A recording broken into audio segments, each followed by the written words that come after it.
This holiday season, every time you purchase a 12-ounce SnortBucks coffee, a portion of the proceeds will be given to the Penny Foundation, the world's premier charity dedicated to helping down-on-their-luck content creators pay their daily bills. I need that money. I really do. I need that money. I need my bills, the electric bill, the internet bill. So stop by your local SnortBucks today and help send some Penny their way. How I see it happening is Games Attorney goes and hits up Wings and Boogie and says, hey, look, I can get DSP on. And then they're talking to DSP. Probably getting rid of me. That's what I thought. All four of them, I assume, are in a Twitter group chat. Then I find out about it.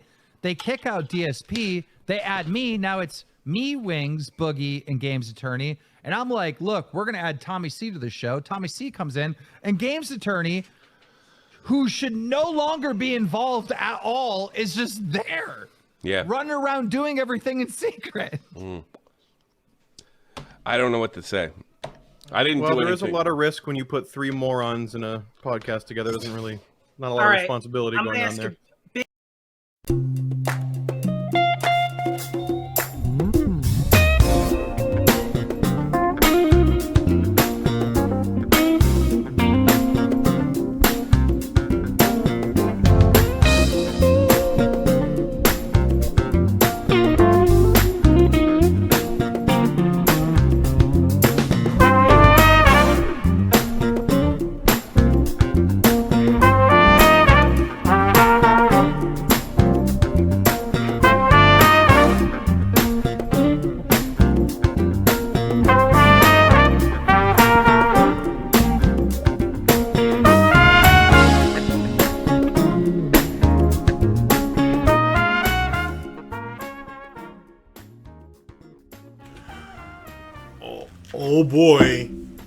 Oh boy. Good afternoon, good morning, good evening. This is DSP News. This is the Snort Report. Brought to you by SnortBucks Coffee Company, the best beverage company. Let's go. Ladies and gentlemen, this is going to be a follow-up to our last broadcast talking about the LOLCOW podcast. Things go a little bit deeper than maybe you had expected. There's a lot of funnies to be had. We're going to talk about that. We're going to talk about that. It's going to be brought to us by Tommy C. So we're going to go to the source, as well as a small segment that Wings had, very, very small. Brought to us by Breaking Banquet. The links to those will be down in the description. And we're going to talk about three other things before we get started with that. So with that being said, welcome to my TED Talk.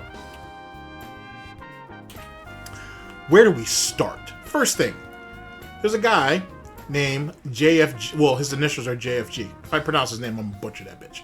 But JF has been around for a long time. If you followed Blood Sports, he was really cool at Warski. He was on his show. He cried when they broke up. When the show broke up, I should say. He's been around. He's been around for quite a while. And he has a particular taste in women. Very particular. And his latest catch, which isn't his latest, they've been together for a number of years. I think they have kids together now that I think about it, is a woman that has been affectionately named Mama JF.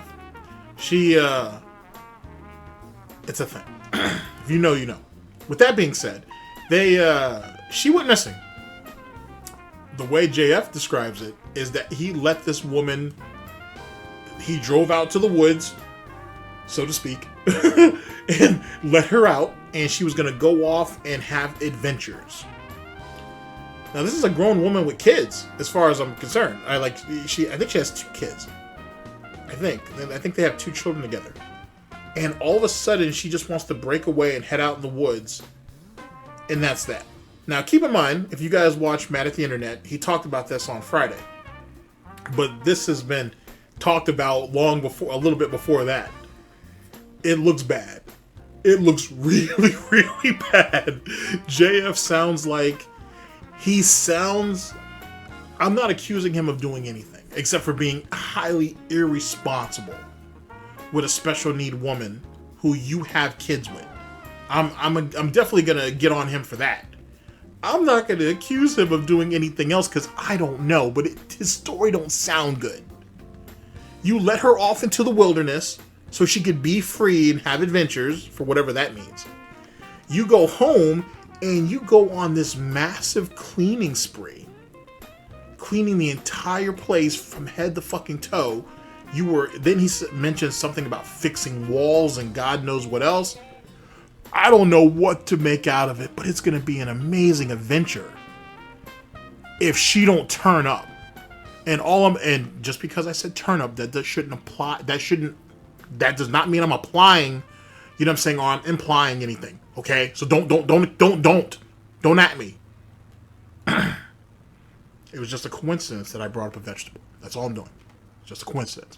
With that being said, holy shit. JF, I hope you didn't do anything fucking stupid. You could have just taken her home to her family. You could have just taken her home to her family. You know, if you did something stupid, you're going to be the prime suspect. You know that. And then all the shit that you said online could very well be used against you. Whatever. That's the situation with Mama JF and JFG, which is his full initials. I will keep on top of that, and we'll see what's what. I'm probably gonna talk more about that shit on stream. Actually, I'll probably talk more about that on stream. Holy shit! That leads us to our next person, King Cobra JFS, and this whole Pruno mead phase that he's going through.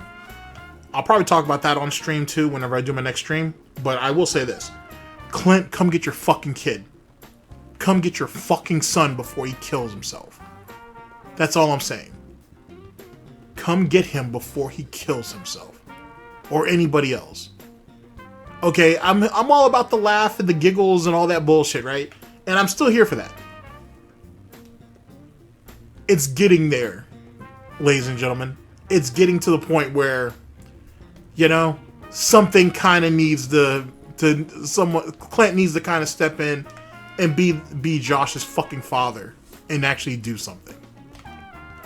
Just something kind of needs to happen. It really does. That's all I'm saying. Don't be wrong. I'm not going to pull a flamenco and fucking go off and start ratting out and shit and trying to turn parents and kids against each other and all that dumb shit. But Jesus Christ, Clint, come get your fucking kid. I understand that you're on the... Well, I understand. I don't agree with it, but I understand. I understand that you're kind of on the cuffs of freedom because Josh is falling apart at the seams and he doesn't really have too much time left, just like Puff don't.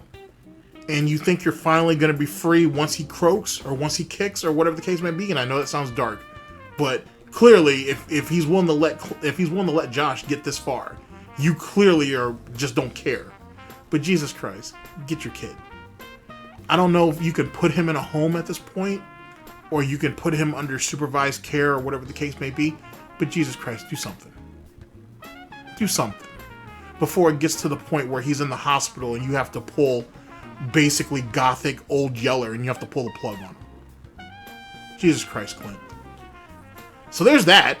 And then that whole mead/Pruno thing is just getting disgusting at this point. At first he was just delusional, but now, Josh, if you want to make a Reese's peanut butter with banana chocolate shake with a little bit of fruit juice in it, just do that. Because what you're doing is just yikes. And bacon bits. And this is someone who's a bacon connoisseur, and you want to throw... Josh, it's not like having a banana split with bacon bits on it. Legitimate bacon bits, by the way. And there are places that do that. Don't ask me how I know that. But you... Come get your fucking kid, Clint. Just get your fucking kid. Alright. And for the third person to round this all out, which is part of our main broadcast anyways, Darkside Fell. So, someone please explain this to me. How did we go from the pro players are a good old boy type crew/clique, and they keep all of the tech and all kinds of special shit to themselves, which I guess apparently is cheating because they have a clear advantage over console players, to now DSP wants a PC, a $3,000, $4,000, or $5,000 PC, so now he can go ahead and compete with them. Isn't that still cheating, DSP? If you're calling all these pro players over here cheaters and now you want a better PC so you can compete with them, wouldn't you have to engage in cheating? Or is it not cheating anymore because you are on a higher, or sorry, you're on the same plane. You have the same advantages that they have. Is that what that is? And with that being said, who's going to sit down and explain FGC OS to you? Oh, that's right. That shit's brain dead easy to use because Arturo helped design it that way. That's why there's YouTube videos out there talking about it and Arturo going through it. That's why anybody and everybody else can do it. You just have to kind of sit down and tweak it to your specifications. But yet again, it's strange to me because DSP has been calling all these people cheaters. They're cheating. Now he wants to have those same cheats as they do. That seems strange. And then, DSP, you ain't came up out your face and accused 2 players on your last Street Fighter Bitch Fest of cheating or some type of ill intent. And come to find out, them guys got names. So then you had to go ahead and show up on the fucking Bottom Bitch podcast the next day to apologize. Because you thought they were just nobodies and you thought you could get away with it. Until someone actually said something on Twitter which may or may not have prompted you to come out and apologize. Straight puss. Which is ironic because didn't you tell us that back in your tournament organizer days, you didn't care if they were a pro player or not? Everybody was on the same plane of existence? And no one got over on anybody else? But alas, you should have told people about those stories where you thought you were somebody special and you were going to tournaments and you were hoping to get floated in certain brackets, and they didn't float you, but they were willing to float other well-known players, which hence led to the resentment that you have, which led to that alleged story that a supposedly well-known player came to you late. Supposedly it was like 10. I've heard stories that it was actually like between 7 and 15 minutes late.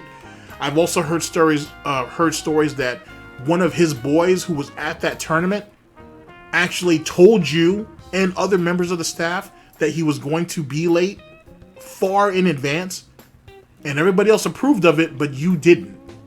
And then you tried to get the guy disqualified. Now if the story is true, at least the way I heard it, the guy still competed because other people at that tournament overruled you. But it was very clear that you had a vendetta.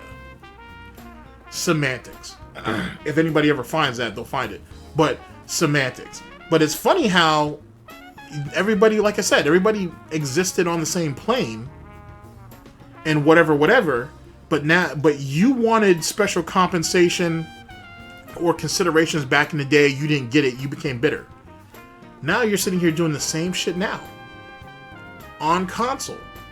And then I don't know, this whole nonsense about if you turned off crossplay, that the detractors, trolls, haters, and critics said you would get your ass handed to you, even though you did get your ass handed to you. You know what I'm saying? You may have won more than you lost, but you didn't learn anything, so you still lost. But now you're in a much smaller pool. A much smaller pool, not just as it pertains to the FGC in general, but as it pertains to PlayStation in general. Like, they put you in this small little corner, and the guys who are kind of just waiting for matches real quick, you're kind of just popping up on their queue. So you don't even have the diversity of the player pool anymore. You're just in this little spot, which is leading people to believe that you're doing this on purpose to level yourself up so you can get your points back, and then you can go ahead and turn crossplay back on and it's going to make you look good. Which is ironic because that's something Low Tier Guide used to do in Street Fighter V. And you guys follow Low Tier Guide, you know what I'm talking about. He'll have an account for each individual character. He'll level those accounts up and his battle points up essentially offline. But then when he gets on stream, he'll do the raging and do all this shit when he loses all the points. And then like a couple days later, he would play again and get all the points back. It was all part of his actual gimmick or his stick or whatever you want to call it. Does that sound familiar? Phil tells you the same shit.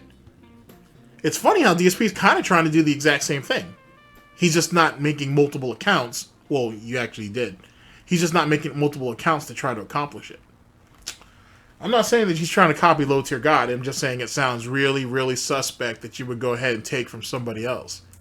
Especially since, LTG is this loser and he's scared to compete with anybody and yada, yada, yada. And he shouldn't take anything seriously.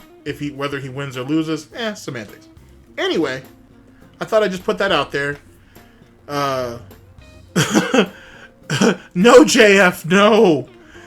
Clint, come get your fucking kid. And DSP has proven yet again that he is a hypocrite when it comes to anything and everything. And if he can actually convince people to cough up the money or send him a brand new PC so he can play Street Fighter, so be it. Now, I've also heard that, is it plausible that DSP would actually save the money himself to buy a brand new PC? Well, it depends on how you want to look at that. If you want to save for his business, no. If it was for Street Fighter, then probably. Did any of you think, when Street Fighter 6 started, that he would drop $500 just to play it on another console besides Xbox, which he originally bought it for? Who's to say if he would put $3,000 down on credit to buy himself a brand new PC just to play Street Fighter? This isn't about the business, ladies and gentlemen. This is about Street Fighter. This is not about the business. This is about Street Fighter. And I'll leave you guys with that. Alright, well, with that being said, thank you for coming to my TED Talk. And let's go ahead and get to the situation at hand. There's so much funnies to be had. I'll see you guys in just a second.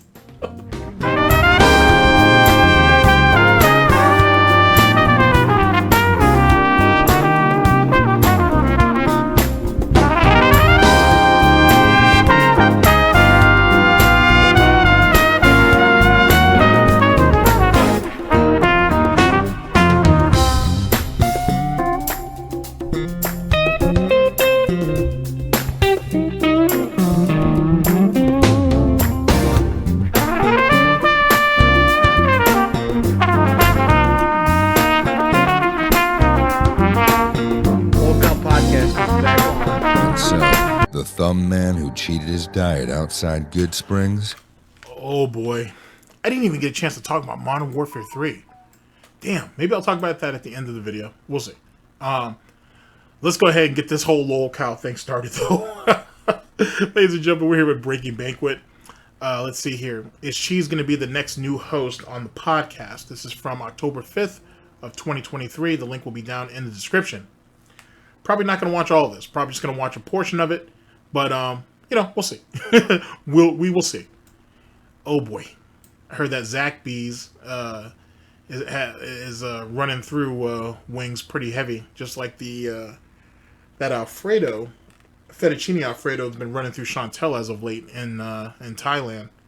I thought she would have gone home by now. I got to tell you, I'm really surprised that she's still stuck out there. But that's the key phrase, though, isn't it? She's stuck out there. Oh, so much funny stuff to be had. All right, here we go. LOLCOW podcast is back on. And so, the thumb man who cheated his diet outside Good Springs cheated his diet once again. After the Battle of London, many thought it was the push Richard needed to finally change once and for all. At first, tourists arrived in masses, showing support. Eventually, some got bored. Others left when Richard's true nature inevitably started to show once more. In the new world of Trailer 101, team bullying continued.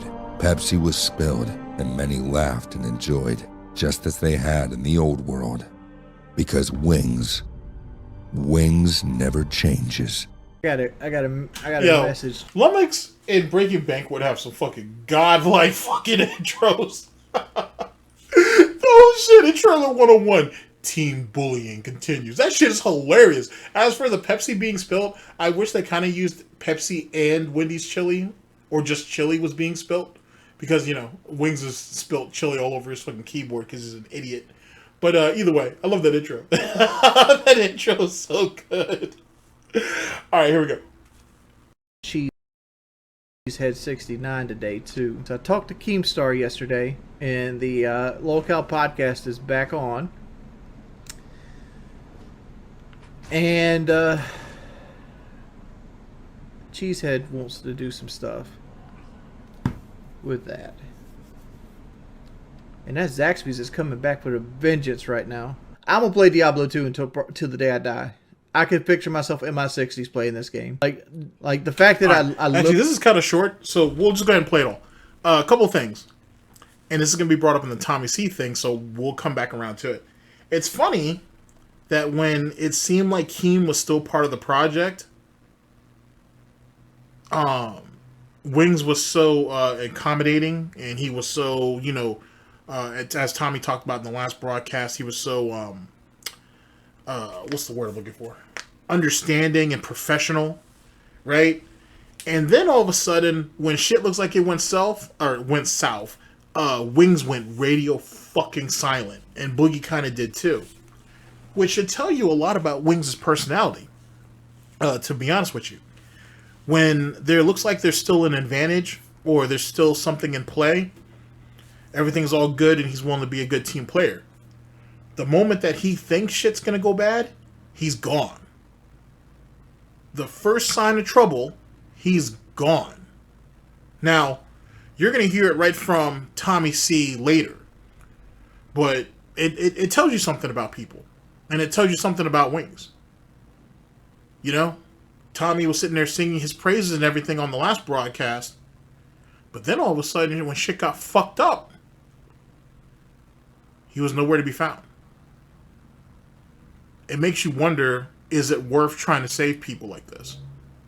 Something to think about. Let that swim in your ramen for a little while. Here we go. Literally lost a hardcore character in Diablo 4 while sitting in town. Kind of killed that game for me. And I kept playing after that. I had a whole nother character, but like that I could lose a character while sitting in town. I didn't time yet. Oh, I thought you were saying you timed my Diablo 4 character out. Like literally, like I went to get dinner with Kelly, and I just left my character standing in town, and I come back and it like disconnected, and because it disconnected, it insta killed the character. It's like, really? That's what we're doing? What's my proudest platinum trophy?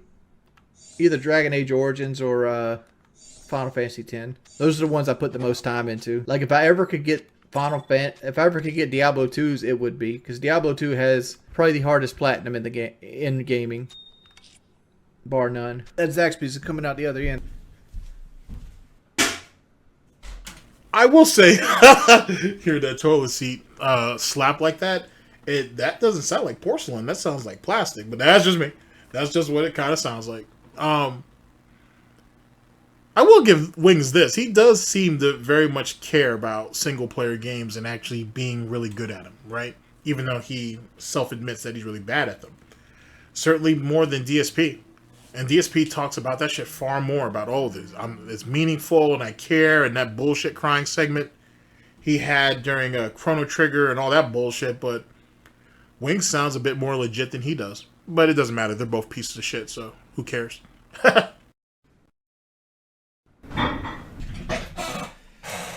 If you tried to platinum D2, Wings, it'd be cool if you tried to play D2 for us on stream. Alright. It's kind of like Call of Duty. Like Call of Duty 4 costs like $60, like brand new to this day. And the reason they do that is because they want to push everybody towards the new game. And the new game sucks. I'll be playing the new Call of Duty, yes, because I'm a sucker. I'm that dude that every year I'm hoping that this will be the one that captures that magic again. Look here! Look, listen! And it's only ever happened one time. That the last good Call of Duty was Black Ops 3. They're charging $8 for DLC, they promised. Correct. But the last great Call of Duty was Black Ops 2. With that being said, I did get a chance to play the beta for Modern Warfare. Don't at me, because I'm not going to buy it. It'll probably be gifted to me as it usually is. But I did get a chance to play the beta, and I will continue to keep playing it until the beta closes out, which is like the 16th or 17th of October. Because currently the level cap was 20, so I had to grind 3 different accounts to 20, and then you can grind your weapons. I think you can grind your weapons out until you've got them maxed, and then when the beta for PC and Xbox goes live, then that'll open up additional that will open up additional ranks for everything else, for all consoles or all platforms moving forward until the beta ends. Okay, so here we go. Modern Warfare 3 is nothing more than Modern Warfare 2 done right and yet it still has problems. And people were talking about battle rage, right? It's been turned into a tactical thing now, right? And they said they nerfed that shit, right? I remember watching Neuro Cinema say that shit. Ladies and gentlemen, I love Call of Duty. I'm shit at it, but I love Call of Duty. I've dropped 80 kills on fucking lesser opponents. That's all I've got to say. And battle rage and skill-based matchmaking did a shitload of heavy lifting because I have no business dropping 80 at all. That shit was stupid. And they said, oh, it only lasts 6 seconds instead of 10. This isn't Wings in the Bedroom, so I don't know why they even need to bring that shit up. But anyway, it was supposed to. So that was supposed to be a part of the nerf. It was supposed to. You couldn't extend the duration with additional kills. All this shit was supposed to happen. Ladies and gentlemen, I'm recording this on Monday, October 9th. And I played like 10 games with a bunch of randoms and whatnot, because I don't party up like that on the first weekend of betas like that anymore. I wait till later on.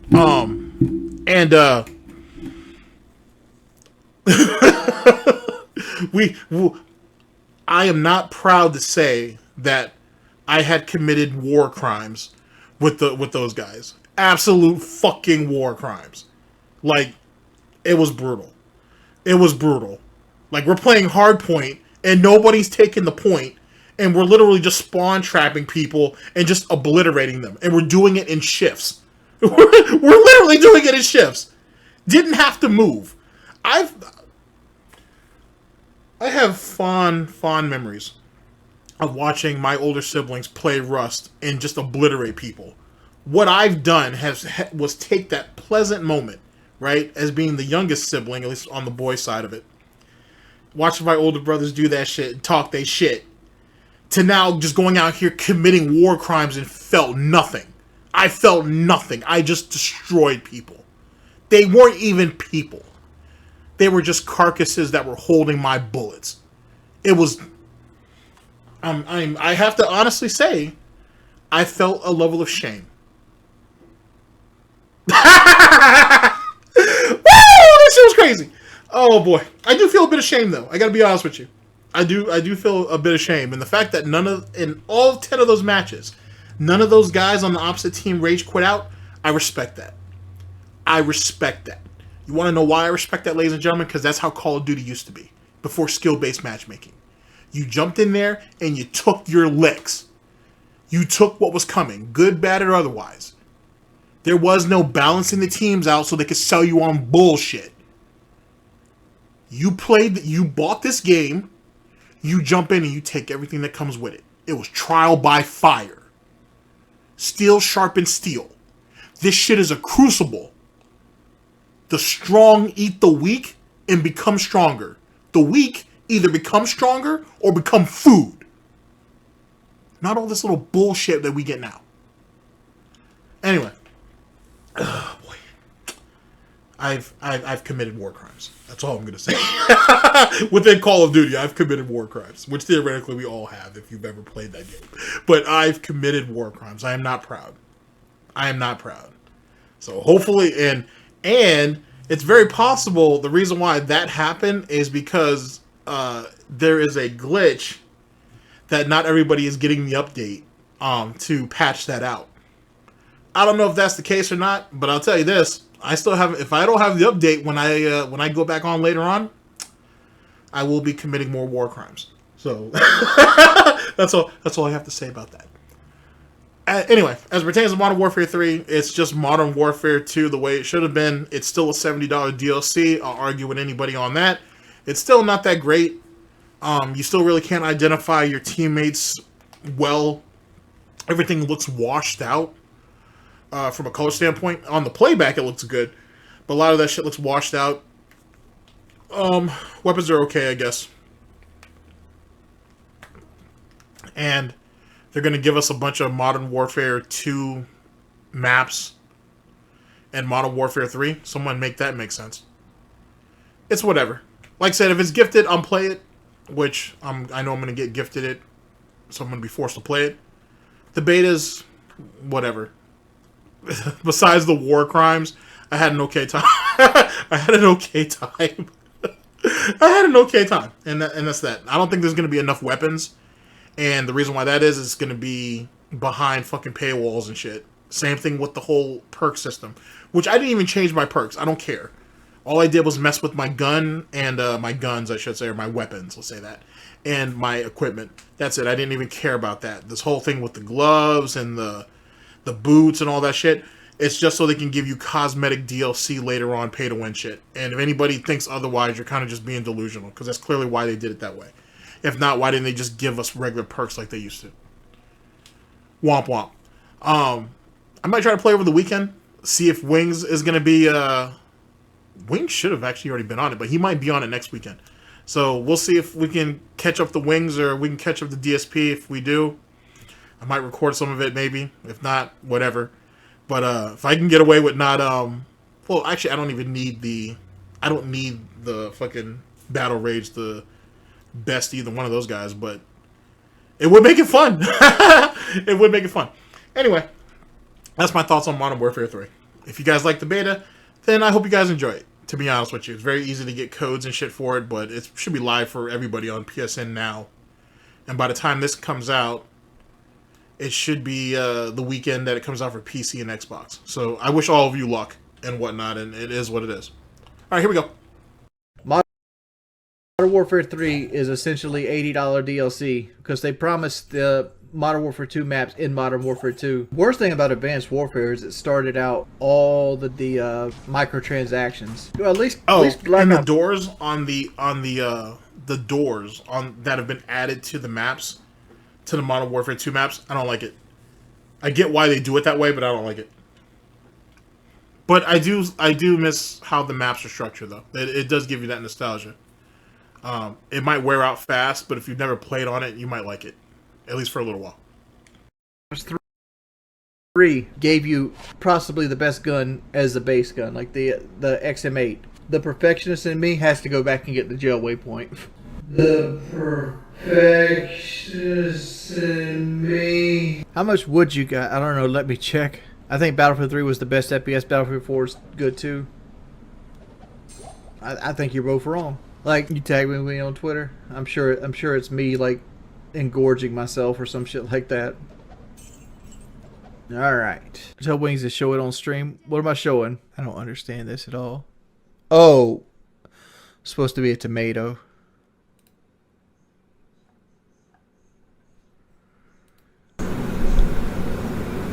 I can't look at his channel from here. And I can't see people who at me either. Like, I have my social media locked down. It looks like it's somebody drawing me with like stuff hanging out my mouth. I'm gonna show you guys this. This guy's Nigel Knows. He been wanting to box forever.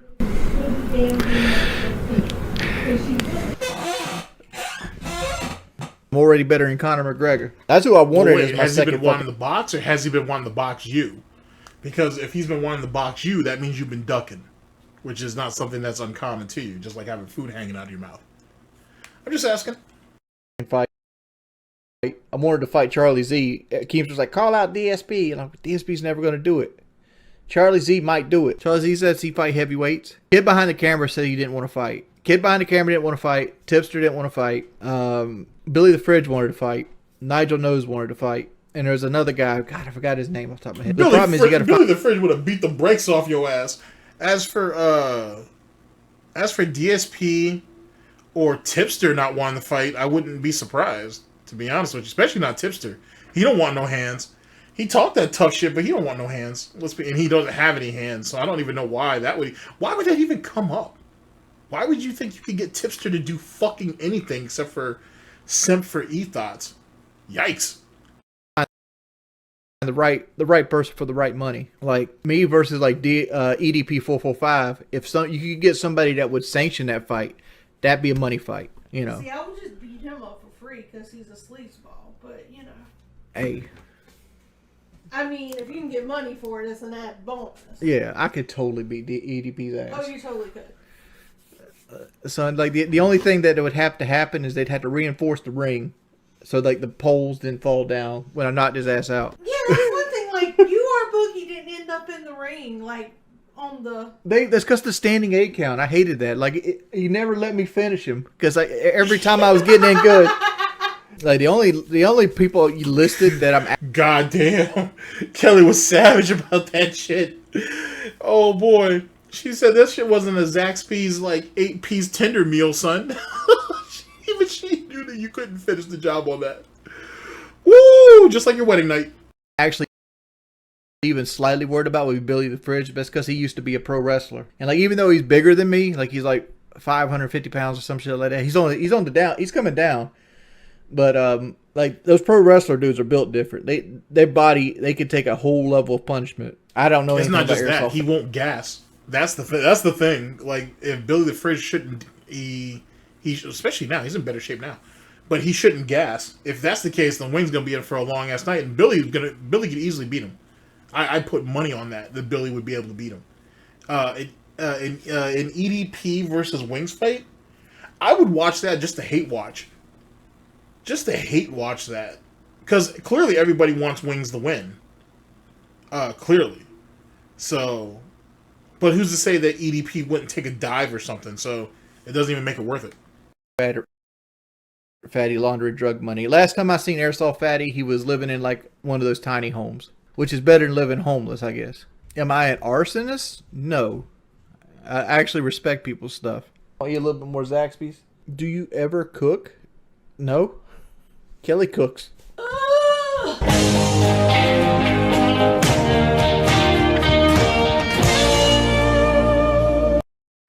Alright, big ups to Breaking. The link to the video's down in the description.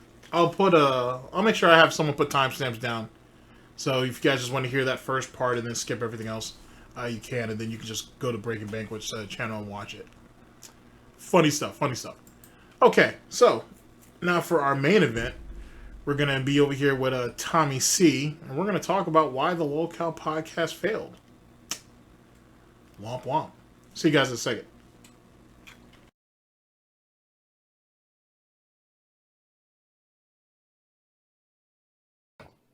Let me just get the date when we were talking about this. On Friday, May 5th at 10:06 p.m. All right. So, there's Tommy C. The guy you heard talking is Nicholas DeOrio, who may or may not be in charge of this, whatever this new project that they may or may not do. Because Nicholas has pretty good organization skills, and he might actually make sure that, he should make sure that this shit actually fixes itself. Because clearly, whoever was in charge of it beforehand was on some fuckery shit. So, interesting stuff. All right, ladies and gentlemen, we're here with Tommy C. Tommy C on why the LOLCOW podcast failed with Nicholas DeOrio. This is from October 3rd of 2023. The link will be down in the description. We're not going over all of it, but we are going to go over a decent chunk to give you guys a feel for it. But like I said, feel free to go to Tommy's channel and watch it. Like I said, the link will be in the description. And you can catch everything else over there. All right, here we go. Let me just get the date when we were talking about this. On Friday, May 5th at 10:06 p.m., I decided that I did not want to be the third host of the LOLCOW podcast. I don't know if we ever talked about this publicly. I don't know if we talked about this really in any capacity, but the LOLCOW podcast, in theory, had been something that's been talked about for like the last 5 years. Everyone wanted to see two big names, really. Wings of Redemption, DSP. I've seen that third slot bounce around, but Boogie2988 definitely fits that in the current day and age, right? Mm-hmm. 3 fucking huge titans who have long-standing hate communities that follow them, get to watch these guys just banter back and forth, complain, say a bunch of funny shit. As much as people like to like bash on guys like Wings and Boogie, they are pretty fucking funny in their own right, even when you're not necessarily laughing at them. And that whole like, you know, having the 3 of them on there bouncing back and forth could have been some really cool content. And there's been it could have if you can get them to commit and stay committed. That's the thing. Getting them to the table is one thing, but can you keep them at the table is another. On top of that, make no secret of it, people have been talking about having a show or a podcast with LOLCOWs being up there with each other. And that's been talked about for the longest. Truth be told. So Nicholas is right about that. That's not a new concept. It's been around for a very, very long time. There are some obstacles, though, in that. Because, one, can you get their respective communities, friend and foe alike, to sign on to it? And there is a lot of gatekeeping in a lot of different communities, so that probably wouldn't have worked. And then if you add profit to it, that's going to be another problem in itself. It was going to get murky when it comes to that. But on top of that, LOLCOWs are not dependable. They're not reliable. So if you were going to organize a situation like that, and you decide to put whether your own time and effort or money behind it, it's very plausible, let alone very possible, that one of these guys may try to fuck you over and not show up. That's how a LOLCOW is. So there's that. On top of that, by the way, as some of this has probably been jumping around or been passed around the commentator community, the commentator community has had its own problems and whatnot, and no one really wanted to deal with that. Not even them. So that was a thing too. But anyway, yeah, like I said, the idea's been floating around for a very long time, in a bunch of different circles and whatnot. Not just over there with the commentator community, but just all around. But it was just a matter of, can you get anybody to commit?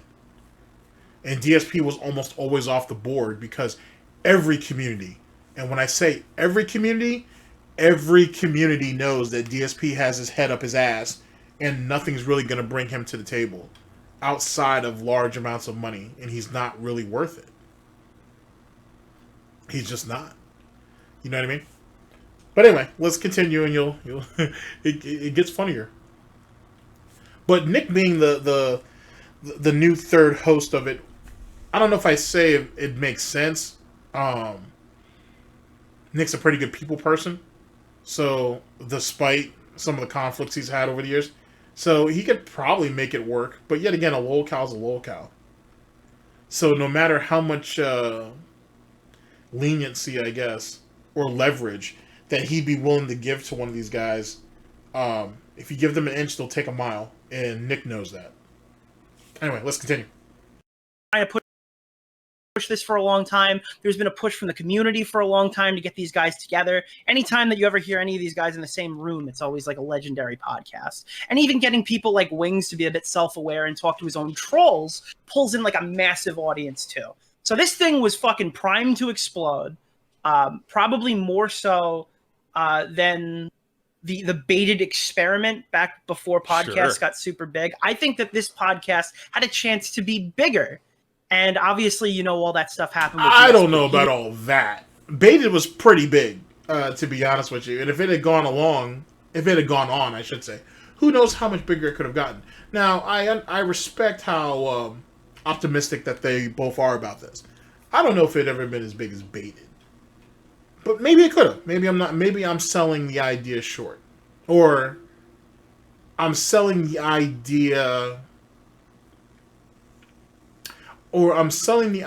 of the podcast without DSP short, I should say, because amongst the DSP Wings and Boogie community, I still don't know how long it would have ran, and it might not have ran that long, but a lot of people would have eaten well off of it, and I think it would have been successful in the short term. Long term, who could say?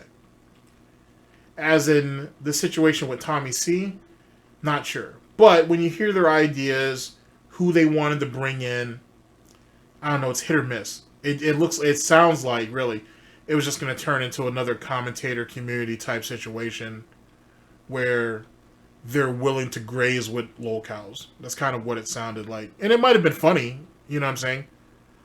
And who knows how far it would have gone. But, you know, it's politics and everything. Who could say? Didn't want to be involved with it. He said, fuck Keemstar, cut Keemstar out. Don't let him be the middleman. Don't let him produce this podcast, which I saw a lot of people on Twitter say, like, yeah, maybe fuck Keemstar. What's he doing for this podcast? Mm-hmm. But Keemstar provided, like, the assurance that, like, this would be viewed at, like, if he's organizing this, you know, this thing has, like, a person behind it that's looking to get it put out. who's looking to make some money, and it's not just three guys who are losers. Three guys who are losers who can't come. You need some straight guy in the middle of this whole thing to get this thing to come together. And that's what Keem was providing, right? He was putting his name behind it. It wasn't just a group of misfits. It was a group of misfits and Keemstar. For some of you, that might be the same thing, right? Yeah. So now in May, this podcast is finally starting to come to fruition. Keem reaches out to me and says, hey, DSP is not involved. Do you want to get in between these two guys and, well, for better or for worse, kind of take Tommy's role? Kind of ask them some questions, keep them on, like play the straight guy in between the two funny idiots, right? And get them going. Make the LOLCOW pig squeal a little bit, you know? He reached out to me, he offered me this. I thought about it, and I hit up Augie and I said, what would you think about me being the third co-host of the LOLCOW podcast? And Augie and Tom said, that would be like probably your worst fucking decision ever. Really? Like, I don't think there'd be any way to come back from that one. You'd be the host of the LOLCOW podcast. Is that the not image this you Tom. want to portray? Not this Tom. No, Turkey Tom, Yeah, Tom okay, Dark, yeah, right? Okay. And he told me it was a terrible fucking idea. I considered it. In reality, with a job and stuff like that, I didn't know if I'd have the. I mean, Tommy knows from Baited firsthand that when the LOLCOW podcast is filming, you drop everything because the LOLCOW podcast is filming. For example, when you were recording Now, weren't you this part I don't agree with. You got to hear this because this is some crazy shit. Because if I was out with MILF and Cookies and whatnot, and we had made plans to have, like, you know, a night out or whatnot, I'm not fucking dropping that shit to go back and fucking record some podcast. That bitch can work. That shit can wait till the next day. You know what I'm saying? That shit can wait till the next day. Especially if I've planned for this, which means I've already let people on the show know. But apparently me and Tommy don't share the same sense of values when it comes to that. out to dinner with your wife Yes. one night during And the I ran recording? home. Yes, 100%. And it was like, honey, we gotta go. Let's go. But This I five-star prepared her. restaurant can wait. We've been Yeah. waiting a month for this reservation, but Keemstar's calling, and he bought me this microphone. Right? Yeah. So I have that fucking schedule. I don't have the luxury of doing Here, that. I'll bring that back so you guys can hear it. So what was this? Was this just poor organization on Tommy's part? Or was this some, like, hey, last minute surprise show that we have to do? Tommy, I need you to get home. Which one was it? Because if it was like a surprise type situation, holy shit, and Tommy let Keem know in advance, hey, I'm planning on taking the wife out, this, that, and the third, so this day I can't do it. And he was like, yeah, no problem. I got you. And then all of a sudden something came up and Keem was like, hey, fuck that. You need to get home because we need to get on this. That's fucked up on Keem's part. Now, this was Tommy, just being Tommy, pulling all willy-nilly, and was like, oh, well, you know, whatever, I'm just going to do what I want. And decides to take her out and whatnot, and then you end up getting the call saying, hey, we're supposed to be doing this, you need to get back home. Then that's fucked up on Tommy's part. So it's just a matter of which one is it. Did Tommy drop the ball on that, or did Keem drop the ball on that? Because theoretically, you're both adults, so something should have been worked out. At least that's me, I guess. Podcast. Is that the not image this you Tom. want to portray? Not this Tom. No, Turkey Tom, Yeah, Tom okay, Dark, yeah, right? Okay. And he told me it was a terrible fucking idea. I considered it. In reality, with a job and stuff like that, I didn't know if I'd have the. I mean, Tommy knows from Baited firsthand that when the LOLCOW podcast is filming, you drop everything because the LOLCOW podcast is filming. For example, when you were recording Baited, weren't you out to dinner with your wife Yes. one night during And the I ran recording? home. Yes, 100%. And it was like, honey, we gotta go. Let's go. But This I five-star prepared her. restaurant can wait. We've been Yeah. waiting a month for this reservation, but Keemstar's calling, and he bought me this microphone. Right? Yeah. So I have that fucking schedule. I don't have the luxury of doing that. But what I did say was, Like I said, it's a funny scenario, and this might be just banter. But if that was really a thing, if that was really a thing, I'd have been like, oh yeah, Keem, yeah, I'm on the way. Okay, you know the meals are getting ready to show up. I'll have them pack it, and then yeah, we'll be on the way home. And I'm gonna as soon as I get off the phone with Keem, I'll be like, nah, fuck that. We're gonna sit here and finish eating this shit, and then the show can wait. Fuck that. The show can wait. Fuck Keem. The show can wait. why don't you just go back and call Tommy. And he thought it was a great idea immediately. Oh, God. There's another tweet that came out around this time saying DSP dropped out of the LOLCOW podcast. What about Tommy C? And the audience thought it was cool. They thought it would be cool. We got Tommy C as the LOLCOW wrangler, taking over whatever role I would have had for the podcast. And I'm going to be honest with you. We all kind of thought it was never coming out. Now, Tommy, in his defense, was probably pretty much in the same page, but he was hopeful that it would, right? Obviously, because this is a huge opportunity. Oh, I gave it my best as far as much as I could, yeah. But I did think that was a possibility, yeah, sure. It's one of those where you expect it not to go the way you're the way you'd want it to go, but you're hoping for the best. This is a huge turnaround, really no loss. If anything, if it goes terrible, Nick will call into my stream and we can get a bunch of donations, we can just laugh about it, which, we see how that went. But that was kind of the understanding around this podcast, because we don't know Wings. We don't know if Wings is dedicated to this. Turns out, spoiler alert, he was. We don't know if Boogie's going to flake out of this. We don't know if maybe Boogie can't even translate this to a live form. Spoiler alert, he could. Okay? So this thing had all the signs on the wall that it was going. Remember that moment. Remember this moment, I should say, when shit started to get south and no one could get a hold of Boogie or Wings. So, just let's keep everything on the up and up. Remember this moment. To fail. And it did for a reason that is just nobody could have seen it. Nobody could have predicted. Nobody. What is the poll results right now? What are we seeing right now in the chat? Wings is leading, but not by a major amount, only 32%. So this is what happened. It was a little hard to get in touch with some of these guys initially, right? Sure. The podcast was delayed. You guys didn't get started in May, right? You weren't recording in the first delay. week of May. The delay was mostly because of the cameras. That was the biggest thing. The cameras kept it up. Okay. All right. So the producer ends up purchasing some cameras, right? Gets them to the guys, because this podcast can't be baited. They're not going to get Ultra Joe to draw some art of of these beautiful, beautiful men, right? We're going to put this shit on and get some Vega tier fucking visuals. This thing's going to look real nice, right? We're going to see their faces while they argue and get all red in the face, and it's going to be fucking great, right?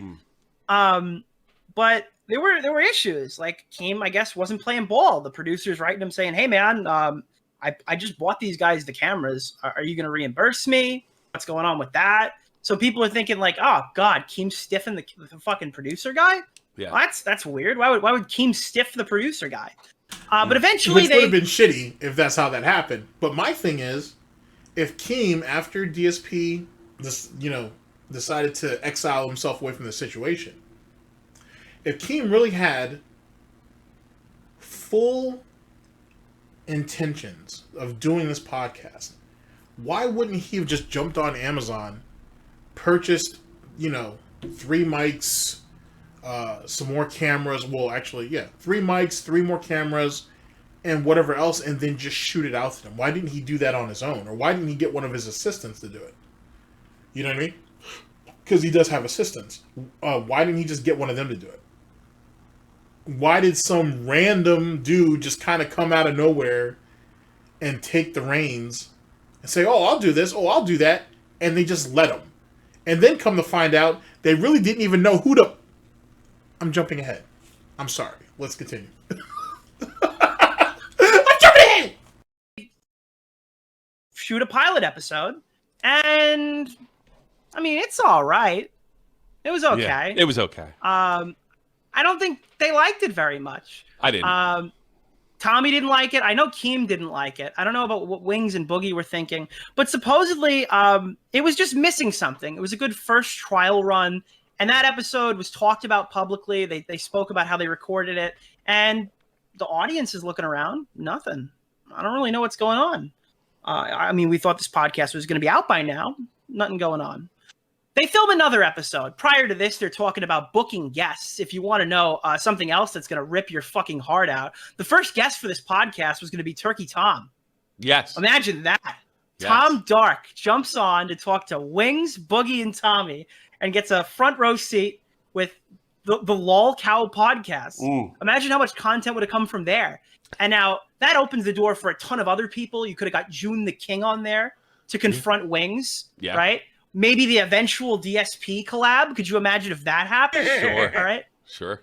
Low tier guy. I don't know if we're reaching or we're dreaming big. I don't know if the Turkey Tom thing really appeals.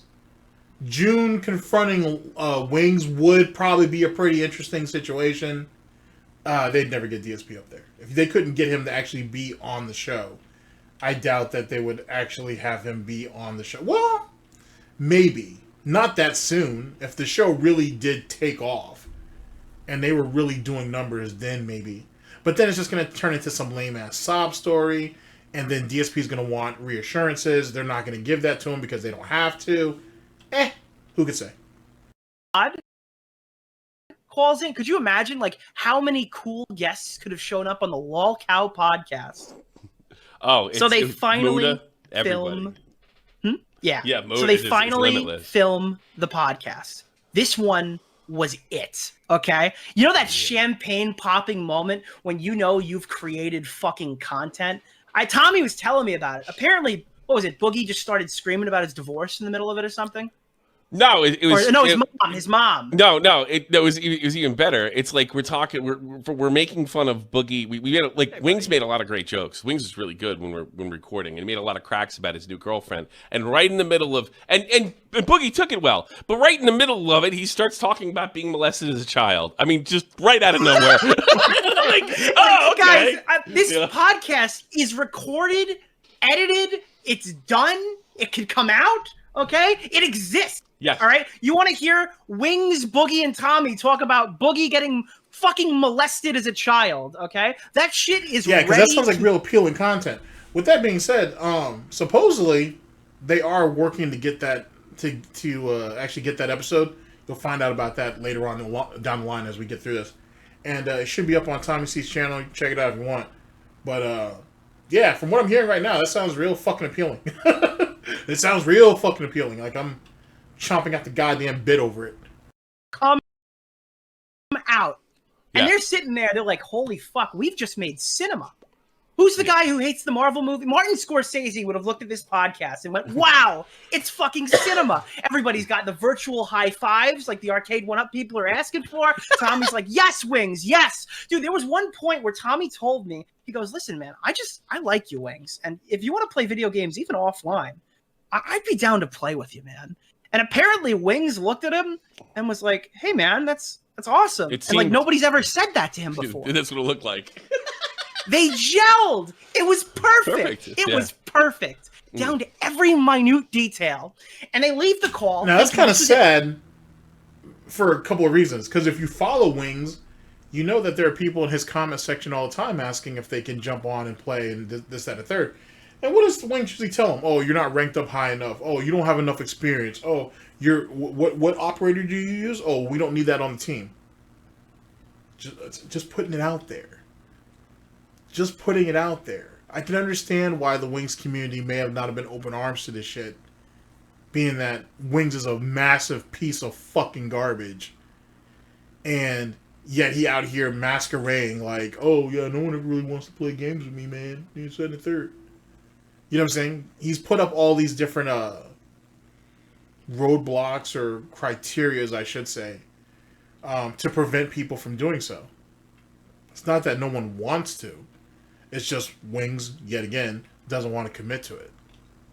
Champagne popping moment. We're ready. This podcast is coming out. Ring, ring. Ring, ring. Tommy gets a phone call. Now, the producer loved it. Wings loved it. Boogie loved it.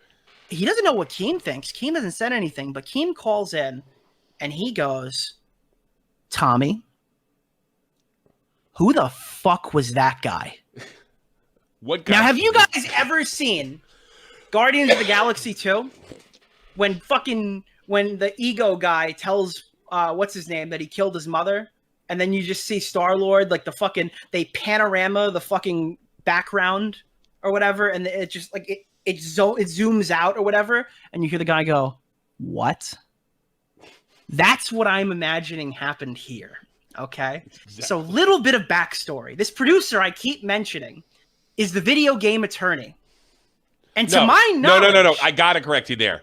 Games attorney. The video games attorney. Oh, yeah, perfect. Actually, it's the perfect fucking one. God. His name is Games Attorney. So Keemstar, to this point, I guess, thinks that this is the guy who created the FUPA fund for H3H3. All right? He thinks he's the Games Attorney. Okay? The Games Attorney. So he's in the thing and he's like, Keem, are you sending me the money for these fucking cameras? Keem's like, who the fuck was that guy? I didn't hire that guy. And all of a sudden, Tommy's life fucking crashed and burned in front of him. This guy is not the Games Attorney. It is just some guy named Games Attorney. He owns... Call this shit the LOLCOW podcast is so fucking fitting and whatnot. Because I had said in the last broadcast, you can't really classify Tommy as a LOLCOW, and you really still you can and you can't. I guess that depends on your perspective. And this isn't even Tommy's fault, but it's like when you get roped in with these LOLCOWs, something happens to everybody involved. It's so fucking bizarre. Now, let's go ahead and go back real quick. These guys recorded a pilot, didn't go off well. They recorded another episode, and it seems like it was better. Needed a little work, needed to polish the turd, if you will, but it looks like they actually have something tangible here. Something that could actually work. And there's this guy who's supposedly working for the show who's reaching out to Keem talking about where this money is. And Keem's like, who the fuck are you? That's not the guy that I hired. So now for me, that makes me wonder, well, where the fuck was the guy that you hired, Keem? Where have they been? Because it sounds like Tommy, Boogie, and Wings were off on an island on their own, waiting for your approval. And you said you didn't hire anybody, or you didn't hire this particular guy. Which could be, some type of implication that you did hire somebody. If so, where the fuck are they at? And if not, then who the fuck is this guy, and how did he get himself this involved into the situation? Now, granted, you haven't actually heard how far or how deeply involved this person is yet. But you're gonna ask yourself some of these questions as we go along. Wild shit. LOLCOW behavior all around. A fucking podcast. He owns the fucking website URL. He owns the trademark. He owns everything. And it's just some guy. Okay, let me bring this back for you. So, this dude is asking Keem, where the fuck's the money for the camera? But this dude essentially owns all of the assets needed from a social media standpoint, as well as from a marketing and ownership standpoint of the whole shit. Anyway, I'll let you guys hear it for yourself.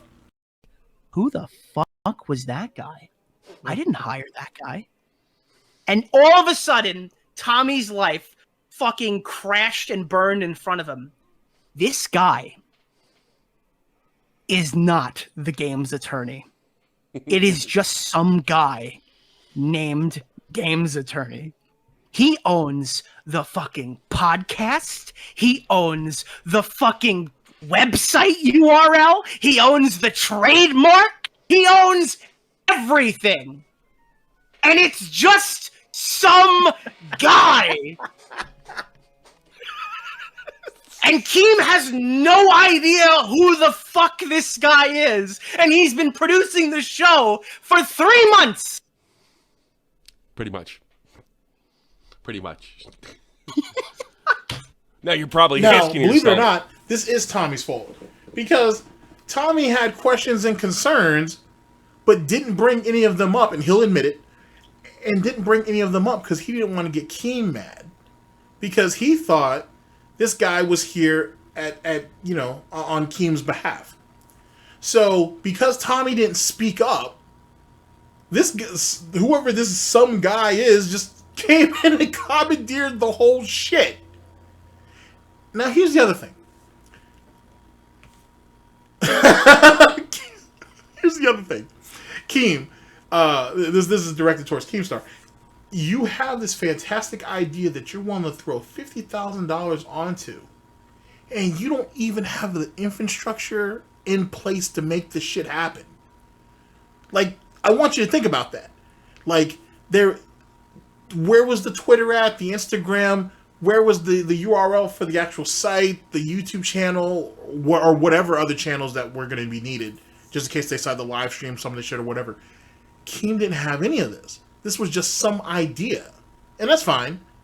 But then you're willing to put 50 grand down on just some idea, or not even 50 grand, $150,000 altogether, at least just to get those three Wings, Boogie, and DSP to the table. And you don't have any of the shit in place. Like nothing. And don't be wrong. Excuse me. I understand it's just some idea. But it's clearly an idea that you're willing to put money behind. So you didn't have anybody in your camp maybe go ahead and secure the shit? Just in case? Let it continue, because shit gets weirder. Shit gets weirder. Tommy, how did you let this happen? And here's the thing, and this is where what do you know about him, Tommy? What do you know about this guy? Can you tell me any knowledge you might know about games? Here's the thing. Look, I was very careful. I didn't want to, like, at first, I told you, I was like, I don't know why this guy's here. I know who he is. I was probably the only person that didn't. I think the guy's name was Ryan Morrison. I was probably the only person in the group that knew this wasn't Ryan Morrison, and there's a distinct reason for that. That this wasn't because when I was in Baited, I was contacted by the same guy, the games attorney, right?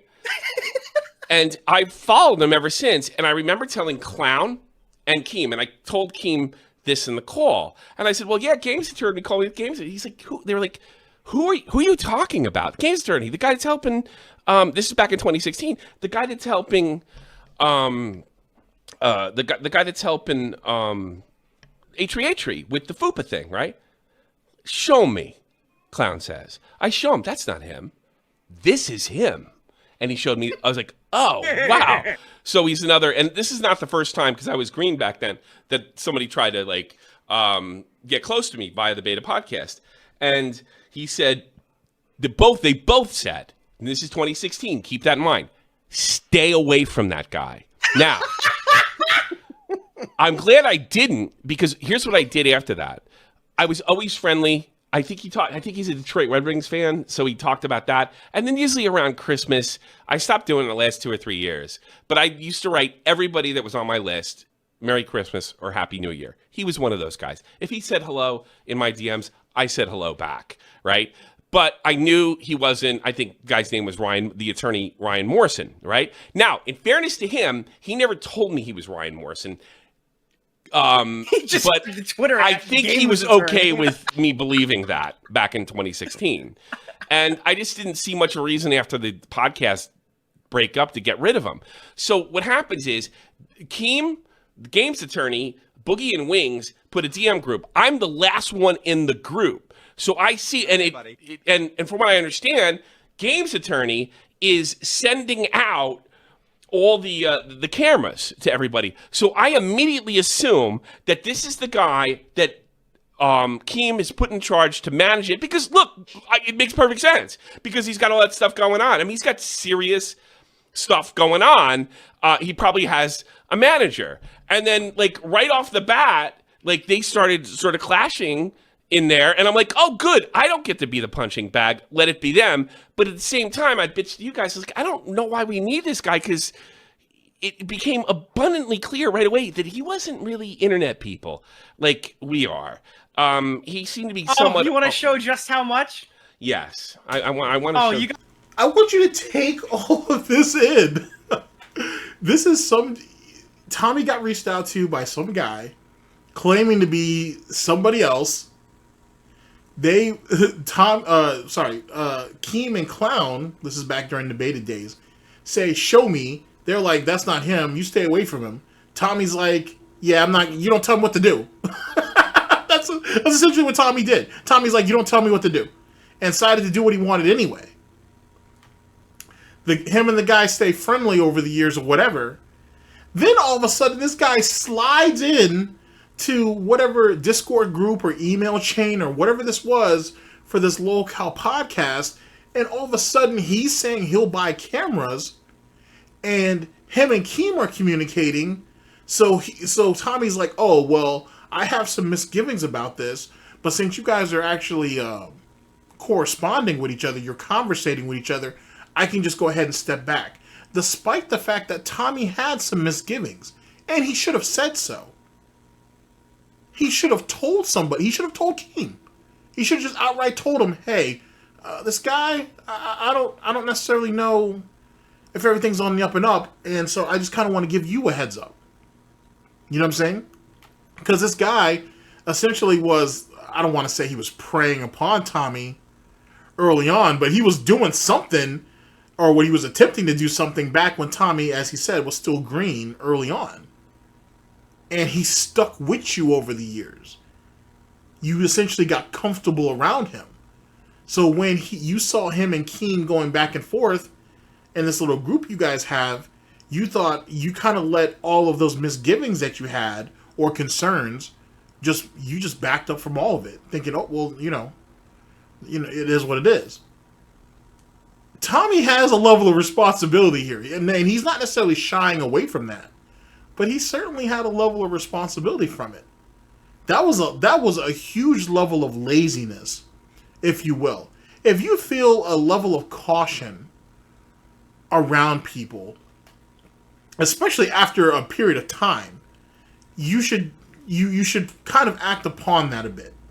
You should certainly be more cautious with that. Tommy didn't. He got lazy, and now an opportunity that may still be in play for him is kind of getting all fucked up because he just couldn't stand up and say something.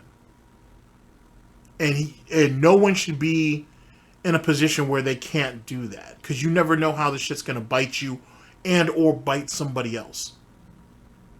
But let's continue. Wild shit though. Tommy's got proof this guy's a total fucking normie. So, and it's amazing. There was a lot more. This is something I just learned yesterday. Okay. And for context, at this point, Tommy's pulled out of the project, I guess, and so has Keem. So yeah, I guess, so Keem pulled out first. Salvage this with Keem pulled out first, but when I was on vacation, somebody asked a fake Papa Gut account, this guy, if he wanted to be on the LOLCOW podcast in the future. I don't know why Papa Gut's off the internet, but he asked a fake Papa Gut, and I could tell that he wasn't an internet guy because he didn't have Discord. He was doing everything through his phone. He wasn't a PC guy. He wasn't any of those things. And I remember I bitched to you. I was like, I really don't like the fact that this guy's been put in charge of anything, because there's nothing that we can't do, because all three of us are more than capable of doing this. But I'm going back to my beta days, and I always was angry that Keem insisted that Clown edit the podcast, which is why they never. So you're holding on to resentment over some shit that happened in 2016 that's fucking up an opportunity for you right now. That sounds like some DSP shit. That sounds like some wing shit. That sounds like some boogie shit. You're mad over some shit that happened damn near what? 7-8 years ago? 6 or 7 years ago. You're still upset over that shit? Really? When essentially baited for Tommy, right? And there shouldn't be no offense taken for this. He literally had a job. He had a position, I should say, that he just showed up. And he got paid, from what I heard, he got paid good money for it, and he was able to get some notoriety off of. Okay, if you couldn't edit the show, then ask to do something else. I'm sure there was something else you could do if you wanted to be useful, or if you wanted to show if you wanted to show Keem that you had range. And I think that's what he was really what he's talking about here. He wants to show Keemstar that he has range. So he's like, I want to do something. I want to do something to prove this. And the editing process is kind of a touchy thing. If you fuck up the cut, then it's just more time that's going to be taken to have to recut it again. Then there could have been something else for you to do. So to be holding on to that after 6 or 7 years, is kind of just let it go. Especially given how baited ended. Just let that shit go. And well, I thought I should have showing the screenshot if you're wondering. Oh, I did before. I just showed it real quick. Yeah. I don't think it's anything more necessary than that. So, I basically, I got sidetracked a bit. Sorry. I thought that if I bitched, all the old memories would come back for Keem, and I was trying to undo his manager, and it looks like I was making trouble. Because that was his theory. Yeah. That was his narrative, that I was making trouble and I was being selfish and trying to rip people off and make it all about myself. I may go over that one day, because that whole baited situation is a pretty interesting. It's a pretty interesting situation. I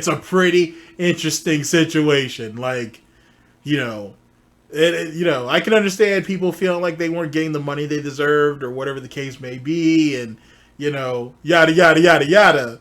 But it's a pretty, the story itself is pretty interesting. And there is someone out there that's putting out a narrative that kind of leans heavily to Tommy's side. And I wouldn't say it's not honest, but I would say that you're giving Tommy a whole lot of leverage, and you're trying to demonize other people to get your narrative over. But that's neither here nor there. But I may go over that one day, because there's some really great videos out there that kind of go deep in on that. So we'll see. And cry poor mouth and get it. I didn't want that for the second time. I thought after 2019, when he put that, I could work with this guy again. So I kept my mouth shut. But I did privately. And after the second podcast we did, and then all he did was hit record in StreamYard, I was even more comfortable with it because he knew to kind of let us do our thing. But what I didn't know was, how he got there. Now, I'm not sure, Wings brought him in.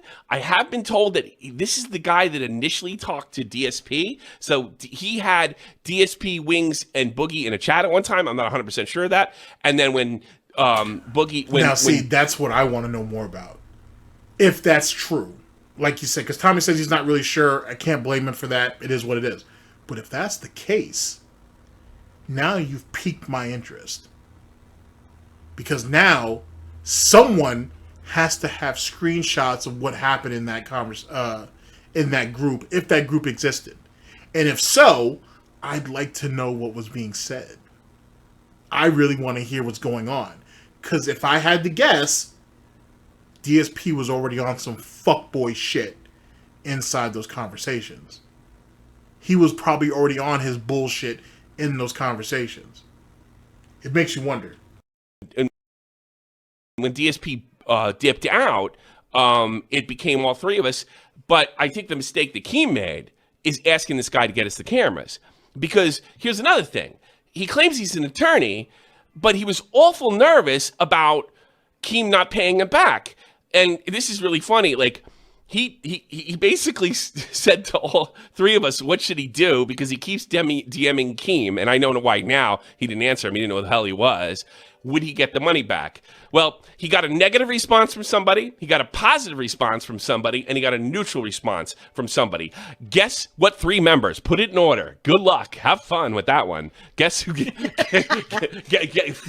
out how that happened. Really? Because I guessed it right immediately. Yeah, you know what? Let it be a mystery forever. Right. How about that? So let's just clarify some talking points right now. So this game's attorney guy, we find out who he is, and the only thing you knew about him prior to this interaction is that Keem told you to stay the fuck away from that guy. He said a good response, a bad response, and a neutral response. Good response, bad response, neutral response. Neutral is probably Boogie. Bad response is probably Neutral was more than likely Boogie. Bad response was probably Wings, and good response was was Tommy, because Tommy has already shown that he doesn't want to rock the boat. That's my guess. And Clown told me to stay away from him. Okay. Yes. And now also, as of this week, the Games Attorney guy is trying to book Spondyle on the podcast as a fake Papa Gut account. Yes. Oh, no, that was it. That was back in August. Sorry. In fairness to him, that was back in August. Okay. Which is significant, by the way, because Boogie is the guy who DM'd the fake iDubbbz. Do you remember that? No, I didn't know that. Oh, he DM'd the fake iDubbbz talking about, like, I heard you're going to make a content comp on me. Now, like, his podcast DM'd the fake Papa Gut, oh, that's which is so even funny. funnier. Yeah, there's a bit of a lore dump right there. But there's even more, though, out there. Like, there's even more out there. Like, there's a lot of really funny shit where you had these YouTubers, not just LOLCOWs, but you had YouTubers like trying to DM other YouTubers and turned out to be fake accounts, and they got like dragged along for a period of time, like crazy shit. Like there's some really silly shit out there, and whatnot. Wings is an idiot. I mean, there's a lot of people who fell for a lot of shit, so I'm gonna bash him because he's a LOLCOW. Wings is an idiot. Wings is a fucking idiot. Mr. Brain Trust over there, always on Reddit, couldn't find iDubbbz, the real iDubbbz at all. Didn't even have to be through Twitter. There was other ways he could have reached out to him. And made himself look like a fucking idiot. It just, wow. Like iDubbbz is gonna do a content comp on fucking Wings. If that was the case, he'd go after DSP before he did that. Colossus didn't think, he probably doesn't remember this. This is something that they wouldn't remember, in fairness to both of them, right? This is a side conversation that lasted approximately 2 minutes that I remembered because I continued to follow the guy. And he didn't. So another thing that happened is Keem basically was upset. He says, I don't know who you are. You're a lawyer. You registered all this stuff. I didn't tell you to register anything. And I want the first episode. Well, this guy to this day hasn't uploaded sent the episode to anybody. So it's become pretty clear to me that he was trying to get a check out of Keem. And that's kind of what lost media. Isn't that crazy? So Keem, he's got a gun to this podcast. Yeah, he does. So Keem asked him for the thing and he didn't send it. But fuck that. You guys can always re-record. I mean, it won't be exactly the same, obviously, but you guys can always re-record the pilot episode or the first episode. That don't mean shit. The dude owns, essentially, the LOLCOW podcast, and none of you can do really anything about it. I mean, Keem theoretically could. Whether he will or not is debatable. But that right there is more important than a fucking episode. I think. Whatever. I think it's more important. Holy shit. This dude just basically took the LOLCOW podcast from up and under all of them. And no one can really move on it. Well, theoretically. Team told, I'm out. And I can't blame him. I know this really hurts me and whatever I'm doing here, and it probably could have sparked some more life into this channel. But I can't blame him because he doesn't know who he is. And the only reason he didn't know that he shouldn't have been there is because I didn't challenge it. And the reason I didn't challenge it because I didn't want to dig up old memories from 2016, 17, 18, and 19. But those old memories are really just you holding on to it. Keem's probably past that. Because if Tommy had spoken up, Keem would have had someone look into it and be like, yo, yeah, that's not him. And then you guys could have moved on. Well, Keem could have moved on to that. Moved on to him sooner, gotten this shit straightened up, gotten everything back, and then keep it pushing. But it doesn't really sound like, after DSP pulled out, no pun intended, that Keem really had his heart set on this shit anyway. So, like I said in the last broadcast, this was really more of a second chance for Tommy. But Keem sounds like he doesn't sound like he was really interested. Now, if Keem wanted to have any future prospects for this shit, now he's kind of got to jump through hoops. Because, yet again, Tommy didn't want to say nothing. And the thing is Tommy's already in DMs talking to Nicholas, or him and Nick are cool like that. So him and Nick have been talking for a minute about this shit. If he didn't want to bring that up, he could have asked Nick, hey, I've got some of these concerns or whatever. You and Keem are at least, or at least on some type of amicable type situation, right? Like you guys aren't at each other's throats and shit. Could you kind of voice some of these? Could you voice some of these concerns that I have, and see what's what? And Nick would have done that for him. And Nick would have done it in such a way to where it doesn't sound like it's just bitching to be bitching. It sounds like, hey, this is just like a professional courtesy.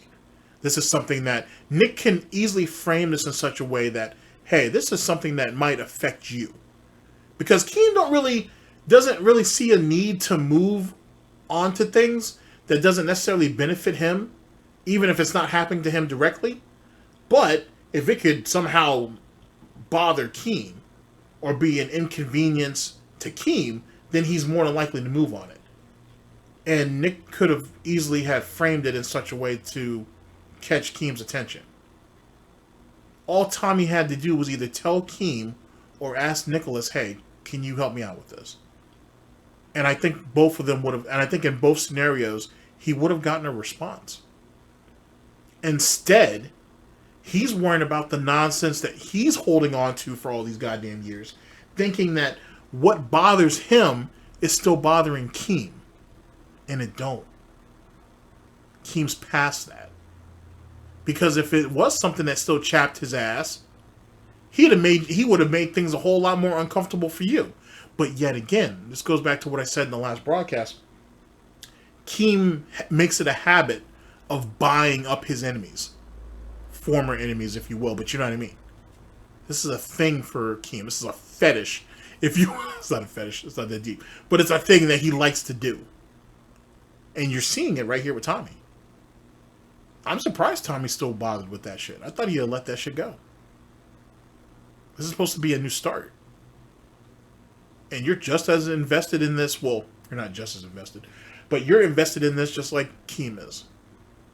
You shouldn't be afraid to speak up. That shouldn't be a thing. Because theoretically, you're both in this together.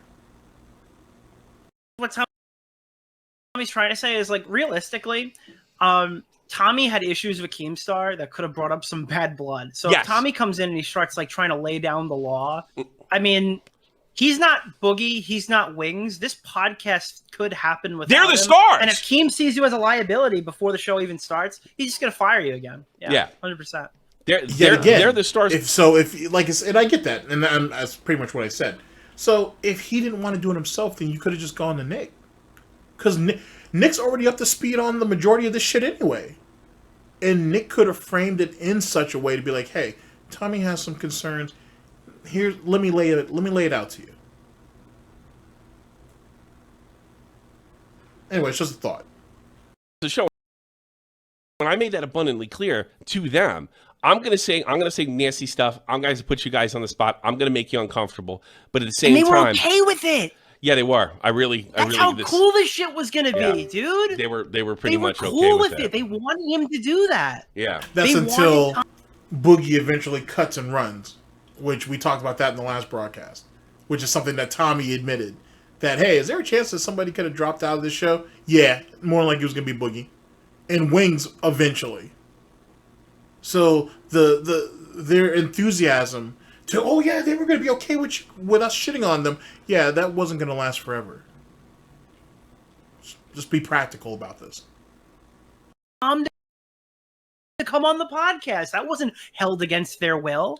I know. That would have been cool. And the best part is, like, after the first episode, I know people would have said, "You're not hard enough." And I was just going to take all the fuck, you should have done this, should have done that. And when people said, I was just going to do it. I was just going to do it. The only thing I refuse to do is call fucking Wings a pedophile, for that bullshit controversy that was drummed up. And I told Wings, because that was a funny thing too before the podcast. We're like, he's like, I've been called a pedophile before, and he's like, yeah, Wings, and my team looked into it, and it's complete bullshit. So you don't have to make. Well, let me just explain myself. And I'm like, No, you don't have to. It's bullshit, and I'm not going to put you on. And eventually you're going to have to get to that. You think you're above that, but you're not. And he's not above it either, and he knows it. That's why he wants to speak on it. Because he knows he fucked up, and he shouldn't have said what he said. Just like your boy Vito. Like that. I don't think it makes for a funny show. But let me explain myself. And he goes into why he wasn't a pedophile. So that would have been fucking awesome too. And then remember, Tommy said he wanted to have Vito on.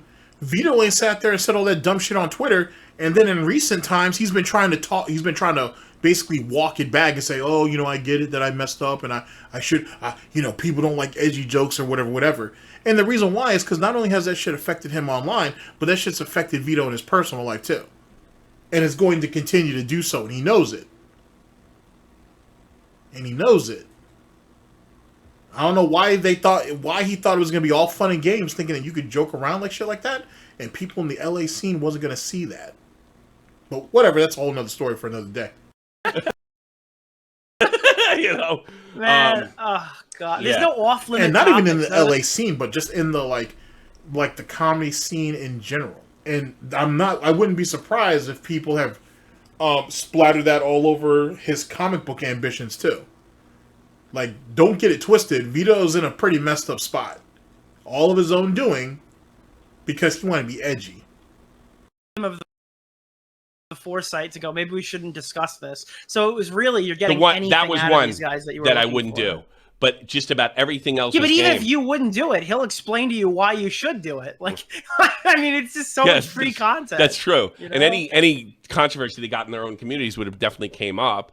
And then that's all we can attract other LOLCOWs as far as other people. I think it would think. And here's another thing. I think over time, this is where I think we're just dreaming a little too big here, because go ahead and get Wings to go up there and admit that shit, and any Wings troll worth his or her salt is going to take that shit, chop that shit up, and blow it up even further.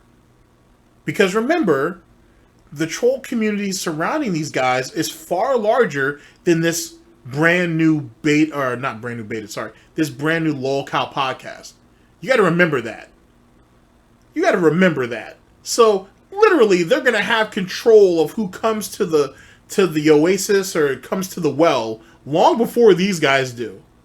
Like, these guys are going to be able to move on this shit, meaning the Wings trolls, will be able to move on this far faster than this shit will be able to spread on its own.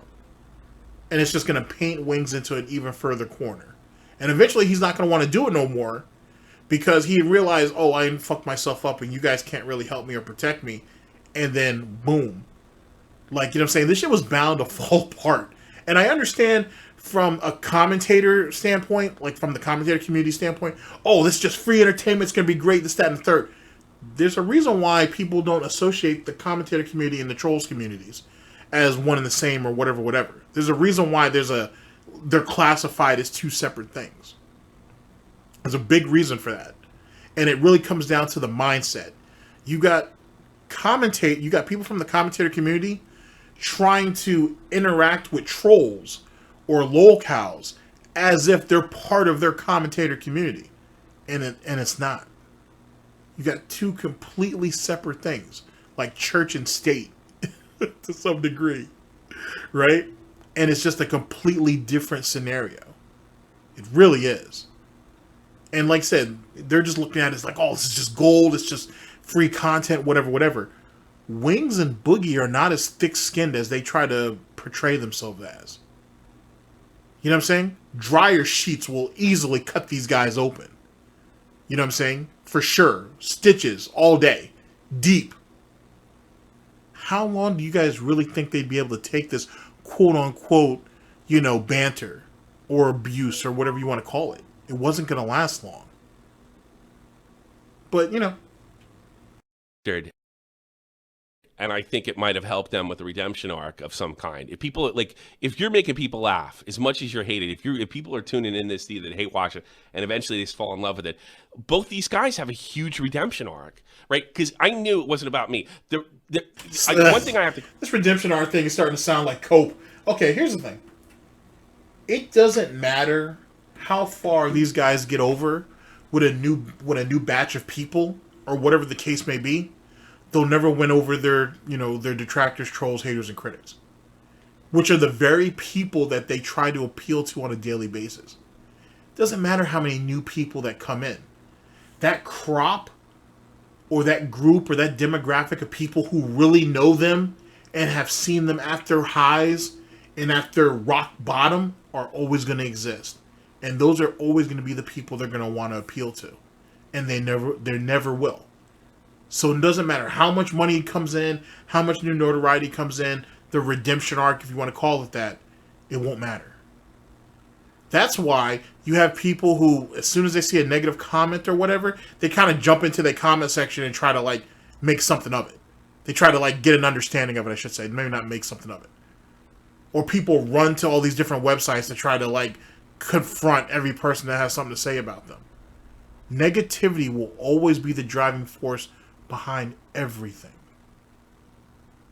And that's not a shot at anybody. That's human nature. You can have 5,000 people who fuck with you heavy. And you can have 10 people who don't like you, and you're going to run to those 10 people and find out why. And maybe even want justification for it. Just let it be. It's not worth it. If that's how they feel, that's how they feel. Let them move on that. But the more that you try to either defend yourself or try to appeal to them or whatever the case may be, the more they're going to do it. Same thing with redemption arcs. I'm not saying that people aren't worthy of a redemption arc. Some people aren't. Wings has already proven that, but some people aren't. Some people just don't have it in them. And negativity will stick with you far longer than positivity. It is what it is. Correct. One is these three big names. Obviously, that's what people wanted. They wanted all three of them, right? I had to prove that having three LOLCOWs was not going to work. You needed one guy, and I had to prove that.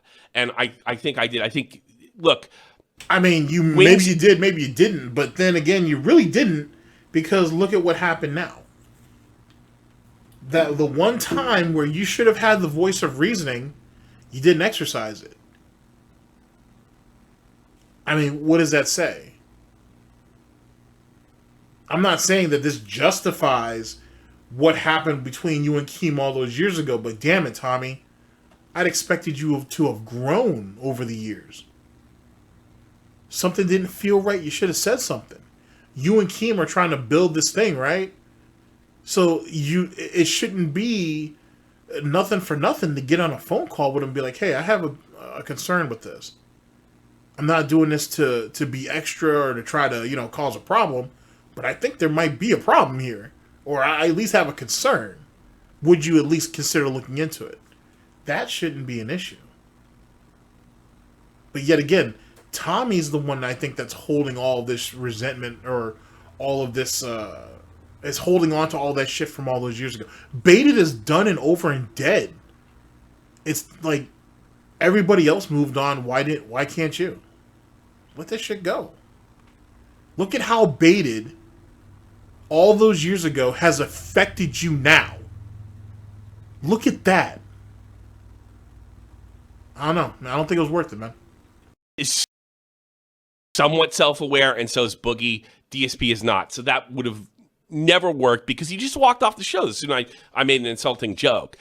Well, we can't really judge it because your show still didn't come out. Yeah, it's true. We definitely wouldn't have gotten a podcast with Wings, but we still couldn't get one episode out of you guys. Yeah, I know, and I don't. And here's the thing, he said to me recently, when Keem left, I left a nasty message in there. I was like, I can't believe we chased away the fucking multi-millionaire. What the fuck are you thinking? This is ridiculous. And then after talking to Keem, and then he kind of approached me afterwards and said, so Keem's instincts were 100% correct. He approached me afterwards and said, hey, we can go off on our own.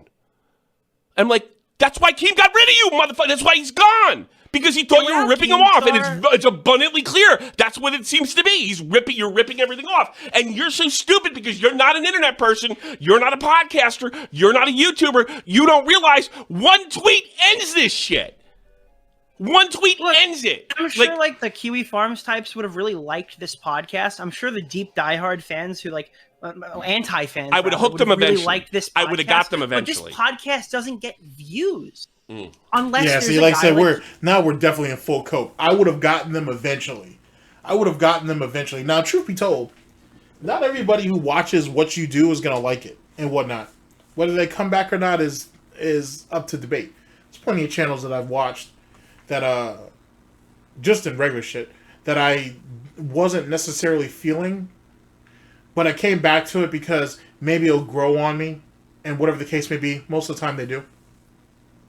And that's just kind of how that goes. But I think as it pertains to the heavy-handedness of some of these troll communities or whatnot, it wasn't going to work out the way he thinks it was. Like I said, maybe, I don't even know if the commentator community would have really gotten behind this. And even if they did, it wouldn't have lasted long. Just because, for example, Turkey Tom says he likes something doesn't mean that 6 weeks later, everybody else that he says that everybody else is going to like it too. If that makes sense. Like, his reach, nobody's reach is really that strong and whatnot. And even then, there's still consequences behind that stuff. I can think of some examples, but I won't bring that up now. Which is funny because I'm good for stuff like that. But I don't think so. Like I said, I don't. Who knows how the Kiwi Farms? I was just thinking about really just more like the troll communities on YouTube, I'd never. If you put into let me remix this. When I say that I don't think this shit was gonna really pop off the way Tommy thinks it was going to, I'm really just thinking about the YouTube community. You still have Reddit, and then you still have the farms to kind of contend with. And then there's still a fringe community on YouTube that kind of follow these guys who aren't necessarily quote-unquote mainstream trolls, if you will. And then I didn't even add them into that yet. So this podcast had... It was really fighting its way upstream, now that I think about it. It would really be fighting its way upstream. So you can kind of see why DSP would really be a linchpin of this shit. Because like I said, I still believe even now, especially after what I heard with where Tommy dropped the ball, and he did. Tommy wasn't going to be able to carry. And if you look at how Tommy's kind of reacting to all this, he kind of knows he fucked up. He knows all he had to do was say something. They could have saved themselves all these problems. You know what I'm saying? And it's very clear that Tommy really wanted this to work. Just something to think about. Start pushing it out to a wider audience, and that's the only way it happens. That guy, as much as I'm assuming everyone thinks he's a useless, like no talent for this or whatever, he has actual assets that would have helped this show. Yeah, I have huge assets, and now they're all his. And I don't know what's happening. What is Boogie going to promote here? Is he going to post it between suicide notes on Twitter? Yeah, I don't know. But, look. Hey, guys, my girlfriend looks like she's 16. Watch the LOLCOW podcast. I mean, how long can you do that, dude? So I went to Boogie. And here's the weird thing, too. Like, as far as, like, getting together and stuff like that, Boogie was a little more difficult than Wings. Wings, prior to this thing going down, was extremely easy to get a hold of. He was extremely understanding when I went on vacation. He was always on the time. Wings is always ready to go, which I kind of surprised because he came off as kind of professional and willing and able. Well, since this has happened, he's disappeared. We can't get a hold of him. I've talked to Boogie. I've got everything done. Boogie's like, look, let's start over because I want to get Keem back. And then I think if I could read like the last stuff, and he's like our last contact with this guy was something to the effect is like, well, can you see if you can, like, when I told him that Keem is not going to do it with you around, and he has every reason not to do it. he basically came, and he has reasons not to do it, and he could just put out a tweet and fuck a whole thing. All he has to say is we screwed him, kind of like DSP tried to screw him by taking the podcast all to himself and taking those guys. And all he has to do is tweet it out, and we're fucked. The thing is like I said, Tommy kind of already did it. But here's the thing. This goes back to what I said earlier. I'm going to bring this back a little bit. Where they said that Boogie was, I'm not Boogie, Wings seemed so professional, and he was always accommodating, and then all of a sudden shit goes south, and he just goes radio silent. Well, if you remember early on in this, Tommy said that he wasn't sure if Wings had some contact with this guy or even a prior relationship. So who knows what Wings had his hands on, or how deep, how far I should say, Wings had his hands in this fucking cookie jar. We don't know. And then Tommy brings up an interesting point about, Keem said he'll do it. He'll come back to this, but he don't want you here because he feels that you're screwing him over, just like DSP tried to screw him over with trying to take the podcast and going off on their own. Well, remember, Tommy had also said early on that when they had this initial group, that Boogie, Wings, DSP, and this guy was in here. So who knows, maybe the reason why DSP wanted to pull away and start his own thing with just those three and with Keem out, because this guy was already probably talking, whoever this game attorney or whoever this guy was, is talking to DSP saying, hey, if you sign on, we can make this happen and we can cut Keem out and it can be just us. And DSP was like, we could have this podcast and I'm going to make money off of it and I get to fuck over Keem at the same time? Bet. So I want you to think about that, and then I want you to go back and think of what some of DSP's moves were after he announced that he wasn't interested and why he was so adamant about not wanting to be in business with Keem. I want you to think about that, because if this guy was really trying to play another angle and try to have some type of other side deal locked in with DSP, then who could say what of what? Who could say what of what? And DSP had no problem with turning the whatever the fuck he called his lame ass podcast into the Level 1 podcast, which is still just as lame. So who's to say he wouldn't try to pull this bullshit too? Something to think about. Back, and then I think if I could read like the last stuff, and he's like our last contact with this guy was something to the effect is like, well, can you see if you can, like, when I told him that Keem is not going to do it with you around, and he has every reason not to do it. He basically came, and he has reason not to do it, and he could just put out a tweet and fuck a whole thing. All he has to say is we screwed him, kind of like DSP tried to screw him by taking the podcast all to himself and taking those guys. And all he has to do is tweet it out, and we're fucked. That's it. But doesn't all the stuff I was layering into the story make more sense now? Keemstar won't pay me for these cameras. I wonder why. Yeah. Keem must be a bad guy. Like, I'm reading this. I'm not going to leak what he's saying in his group chats and stuff like that. But, I mean, he looks like he's just trying to get it together. It's like, well, I'm not really sure what. It's because he doesn't know who the fuck you are. He doesn't know How you are. How the fuck did you get here? Who added you in this group chat? In What fairness are you to doing him, here, bro? the one place I'll stick up for this guy is Keem did apparently tell him to buy the cameras, right? And then he couldn't get a hold of the guy. And then he couldn't get a hold of Keem. That's the one thing I'll stick up for him. So, like, it's like this. But then he bought everything else, right? He just bought everything else after that. And, like, he doesn't realize, like, if his plan was to screw Keem, which it kind of looks like that, if his plan was to screw Keem and then bring all us, or maybe get rid of me and then bring in another LOLCOW, or just take the whole thing for himself, which is what Keem was suspicious of, rightfully so. All Keem's got to do is says, these guys fucked me, it's my idea, and they fucked me out of it. And then he starts sending messages to me, hey, do you think you can get Keem back? And I was like, yeah, if you're gone. Yeah, what do I need to do? Quit. Go away. Give us the episode and leave. Yeah, please. give us the episode. But that's another thing. We told him that. He's like, okay, I'm not sure what I did, but he's never sent the episode to anyone. Did you hear the clip of Tipster when he heard about the podcast? No, I didn't hear it.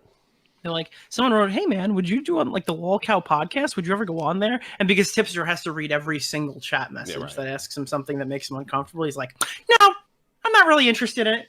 Maybe down the line I'd consider it, but no, I don't want to be on the LOLCOW podcast." This struck fear in the hearts to those who wish they could. He would have got there. a call from me for sure, 150%. You know, and then like I said, if he decides to take it back, I wish you all the best of luck. If he's not interesting, there's something else here. I've established relationship and potential sponsors, and we have other ways to get paid. That's all me. He tried to screw Keem. That's what he sent me. And that right there is making me think DSP was in on that. No, don't get me wrong. DSP wasn't in on this super deep, but I feel like this guy could have easily have been like, "Hey, we don't need Keem. You know what I'm saying? I can secure funding. I can do all this other stuff. Yada yada yada. So if you decide to turn Keem down, don't worry about it. I still have something else in play. Just say that, hey, you would be open to talking to Boogie and Wings and making something happen there. But but this could still be very viable and it could still work." So when DSP went ahead and pulled his nonsense on side scrollers where morally and all this other fucking lame ass shit, it makes you wonder what is his real reason for reasoning, if you will, on wanting to step away from what sounds like a decent opportunity. And then I told him, look, all he has to do is drop a tweet. We're fucked. And then then the trolls take over. We're fucked. You don't understand that because he's completely out of his depth when it comes to podcasting, when it comes to talking to the public, when it comes to the fans we're trying to supposedly serve here. He's completely out of his depth. He thought he could get a check out of Keem. That's what it looks like to me, right? And then imagine that you could have used this platform to like host a debate. Like, but it's like the three of you guys moderating it between Justin Wang and who's the fucking guy who's been calling him out recently? The one with Masterson. Who am I thinking of?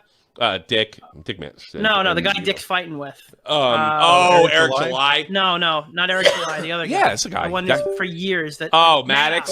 Dude, God. Yeah. Wang moderated by the LOLCOW podcast. Oh, man. Could you imagine? I think we could have regular people on too. I think people would have been knocking down the door. It was the same thing. Like Deji only got in touch with me because he wanted to get on Baited, right? Because it was hot.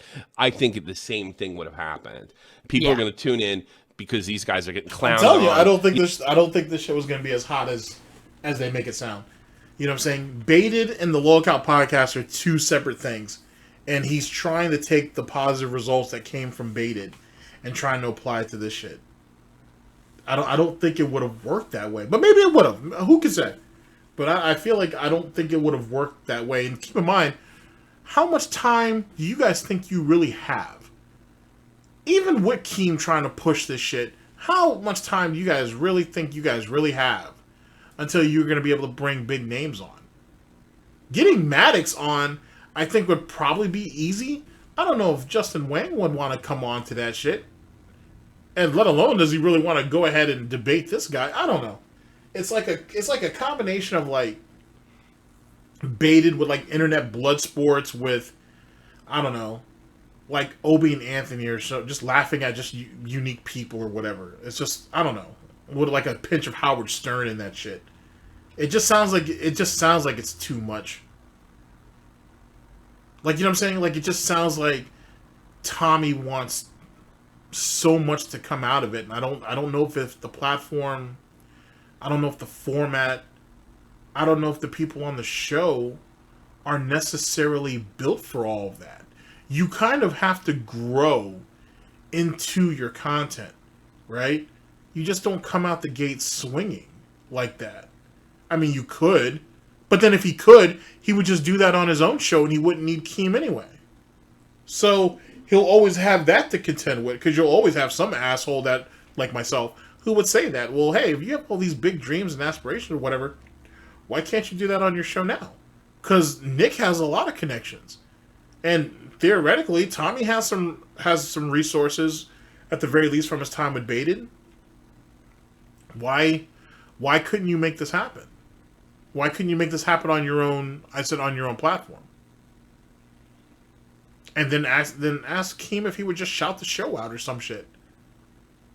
If Keem finds one of the episodes to be funny, he would probably do it anyway. I'm just throwing it out there. I think there's a lot of big dreams here, and I just don't know how practical some of it is. You know, in fairness to Wings, but there's nothing wrong with dreaming big. Really funny in the cast. Boogie did exactly what you think Boogie would do. He was really great. Everybody's good. When we got and the other thing is, one of the reasons I asked him to play video games is like, we need to get together more so we can have that sort of a synergy, so to speak. We need that together, and they both seemed really on board, right? But I think this other guy had other plans, and then Keem skipped, and he was like, I think initially this guy was like, good, Keem's gone, it's mine now. No, you're no, it doesn't work like that.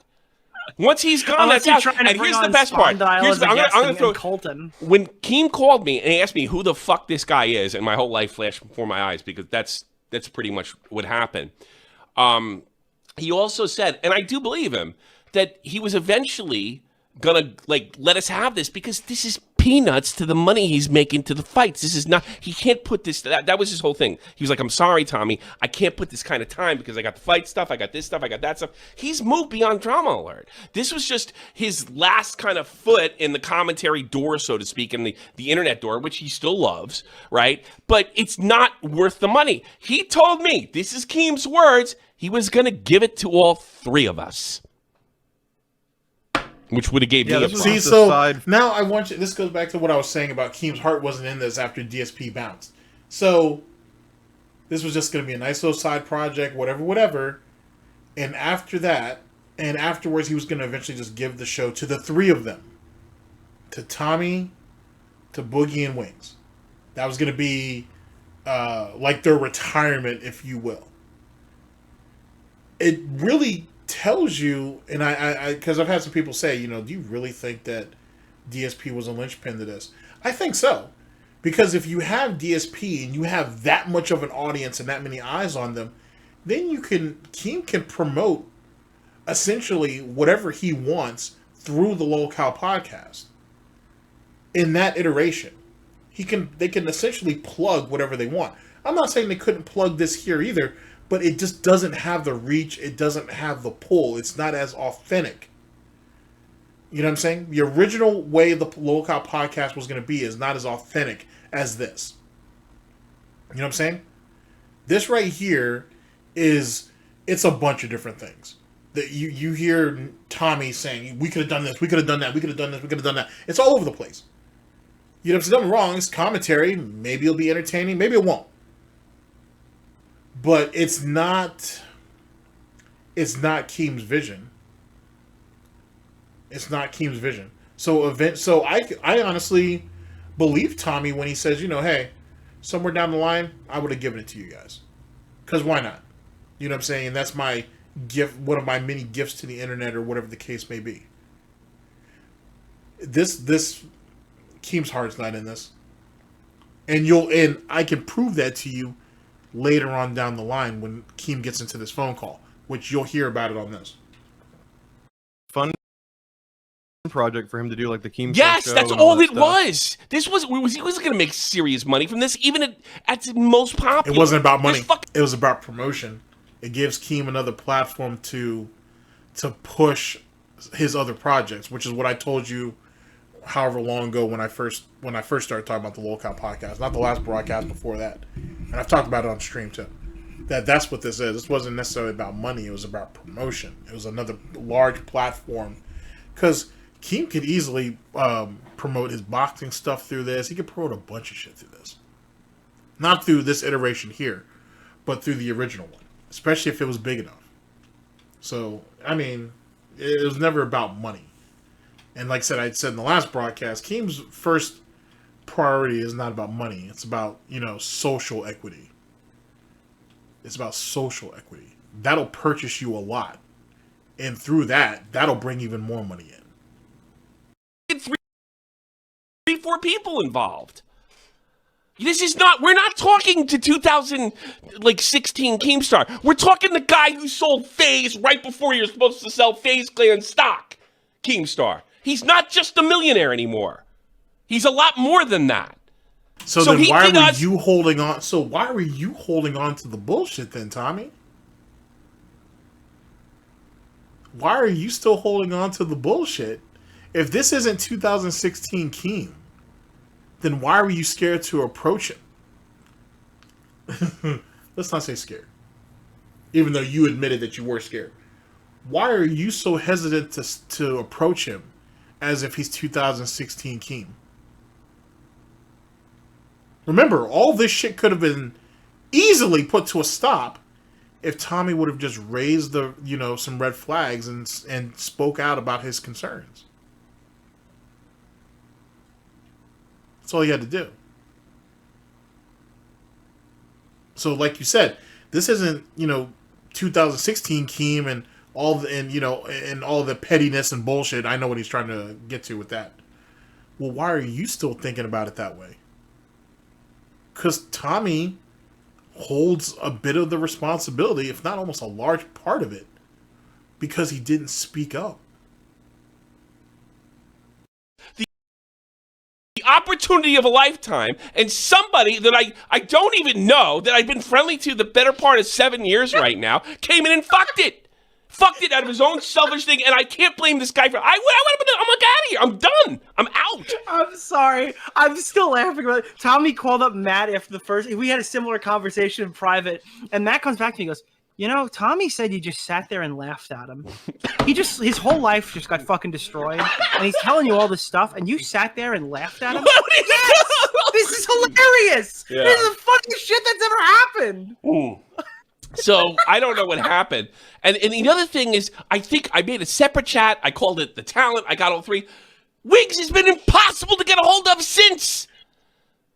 And I got to be honest, he seemed the most kind of sympathetic to this guy. Now, I was told this guy did something to him before. I don't know, but it's like now they don't have interest in doing it. And I just said, look, if we get rid of fucking this guy, start over, give them a product, we'll call it something else. We'll move on, and go our own way. And nobody seems to be interested.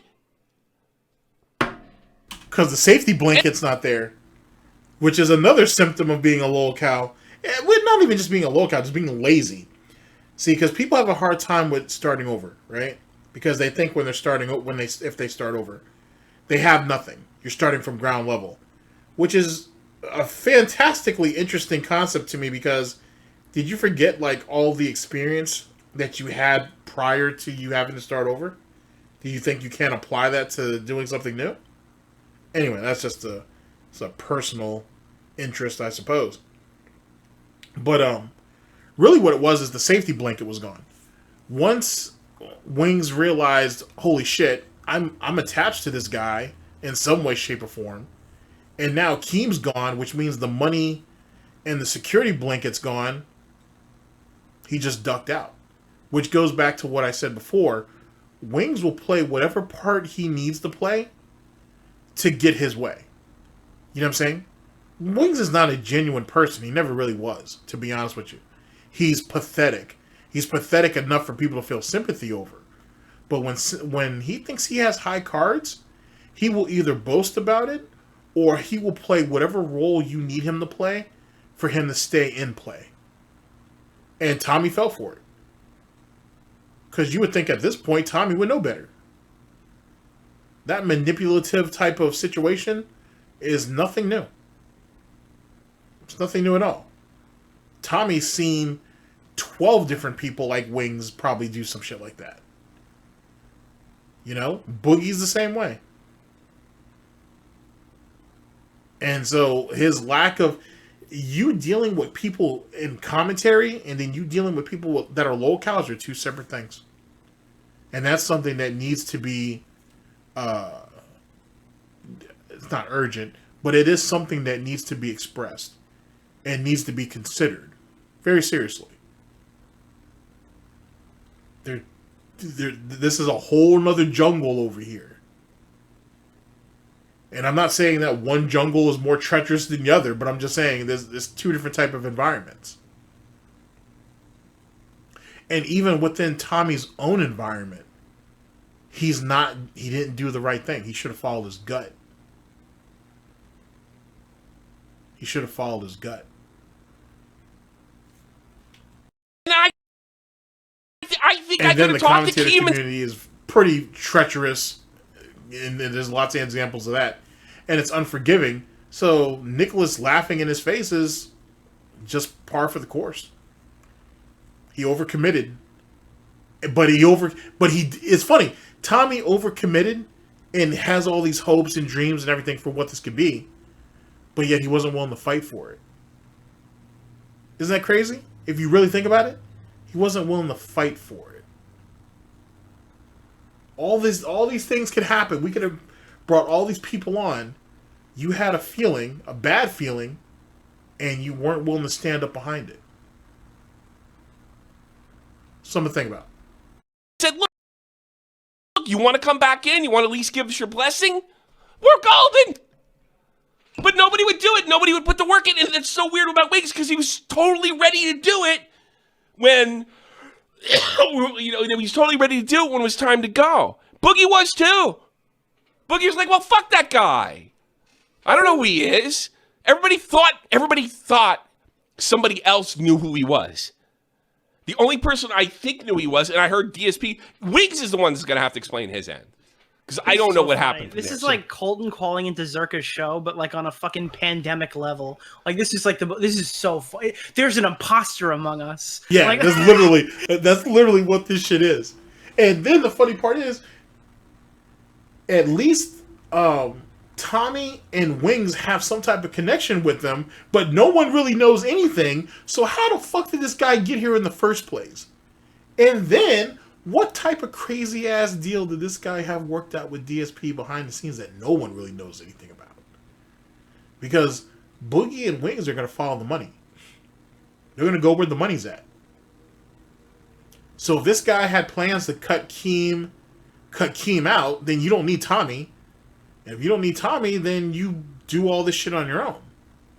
But was this guy going to possibly finesse Wings, Boogie, and DSP?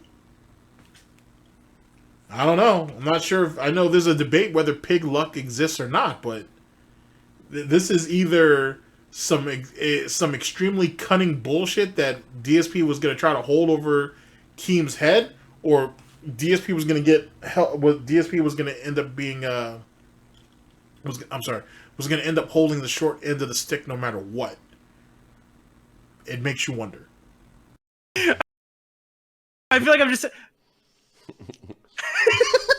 Yeah, we were playing Among Us, but nobody knew there was a guy fucking killing everybody.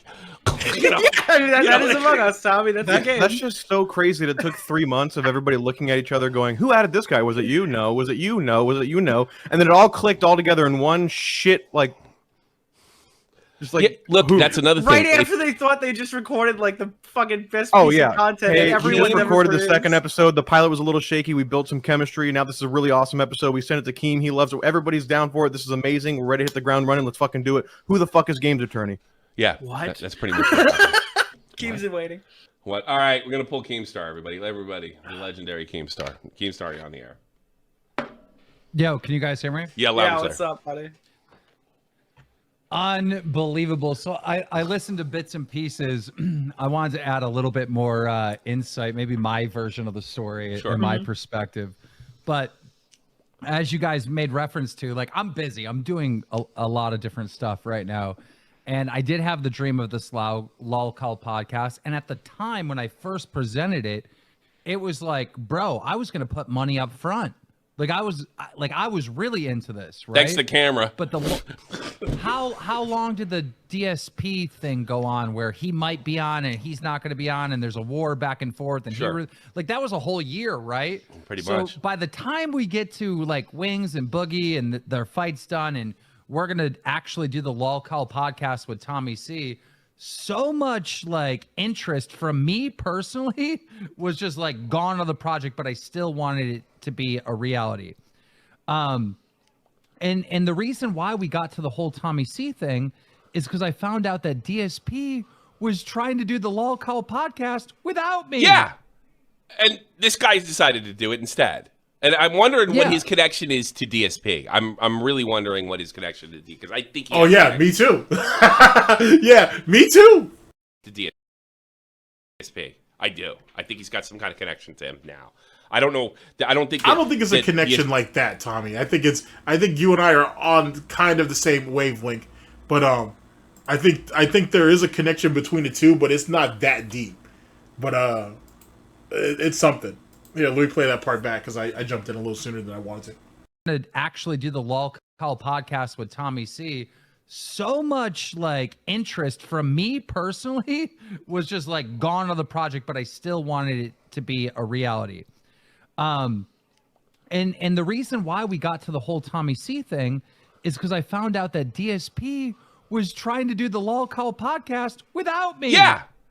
And this guy's decided to do it instead. And I'm wondering what his connection is to DSP. I'm really wondering what his connection to because I think he has a connection to DSP. I do. I think he's got some kind of connection to him now. I don't know. I don't think that DSP had anything to do with this, but I think he's got a connection. Yeah, so this guy was able to get a hold of DSP. He was able to get a hold of Wings, Boogie, and try to do the podcast without me. So once I found out about that, I'm like, oh, hell no. We're going to put Tommy C in there. DSP is not getting this idea from me, right? When I get added to the group, the Twitter group, and they kick DSP out and they add me, this games attorney guy's in there. And I'm like, what is his role right off the bat? Oh, he's a helper. Okay. Well, we're going to need good cameras for this. Who told you that? And he goes, oh, I'll buy them. I'll buy them. Who told you that? I'll buy them. You can just reimburse me. Yeah. Who told you that, though? Who told you he was a helper? Because it wasn't me. Like Wings. Wings told you. Okay. See, that's why Wings ain't ducked the fuck out of this. How many times I gotta tell y'all that nobody walks out of the vortex clean? So if this guy got his hands on DSP and was like, yo, we can make all this shit happen, dude. You know what I'm saying? If you don't want to work with Keem, that's fine. Just lay out in the cut. Let me work this thing out and whatnot. We can make this happen. If that's the case, and this guy already has a connection to Wings because he supposedly helped Wings out, or him and Wings know each other for whatever reason, they can use that as leverage. Boogie's desperate, so he's going to kind of follow where the money is, despite the fact that he's theoretically supposed to be loyal to Keem. But everybody knows a LOLCOW is not loyal to anybody but themselves, and one could even debate if that's even true. This shit is fucking silly. This shit is silly. DSP turns down Keem and 50 grand. This guy, gamer, attorney, whoever, reaches out to him and is like, yo, we can make this happen, yada, yada, yada, yada, just stay and play. So DSP is kind of trying to kind of get Boogie and Wings to do a show with him without Keem. And then this dude is running around saying, oh, I'll buy cameras, I'll buy this, I'll buy that. And then he's also running around getting the trademark and getting ownership of everything. Do you know how much of a fucking smug piece of shit DSP would be? Having a brand new microphone with a new mixer, a brand new camera, the big lens camera that DSP is always telling you about, and he's the man front and center of the LOLCOW podcast without Keem?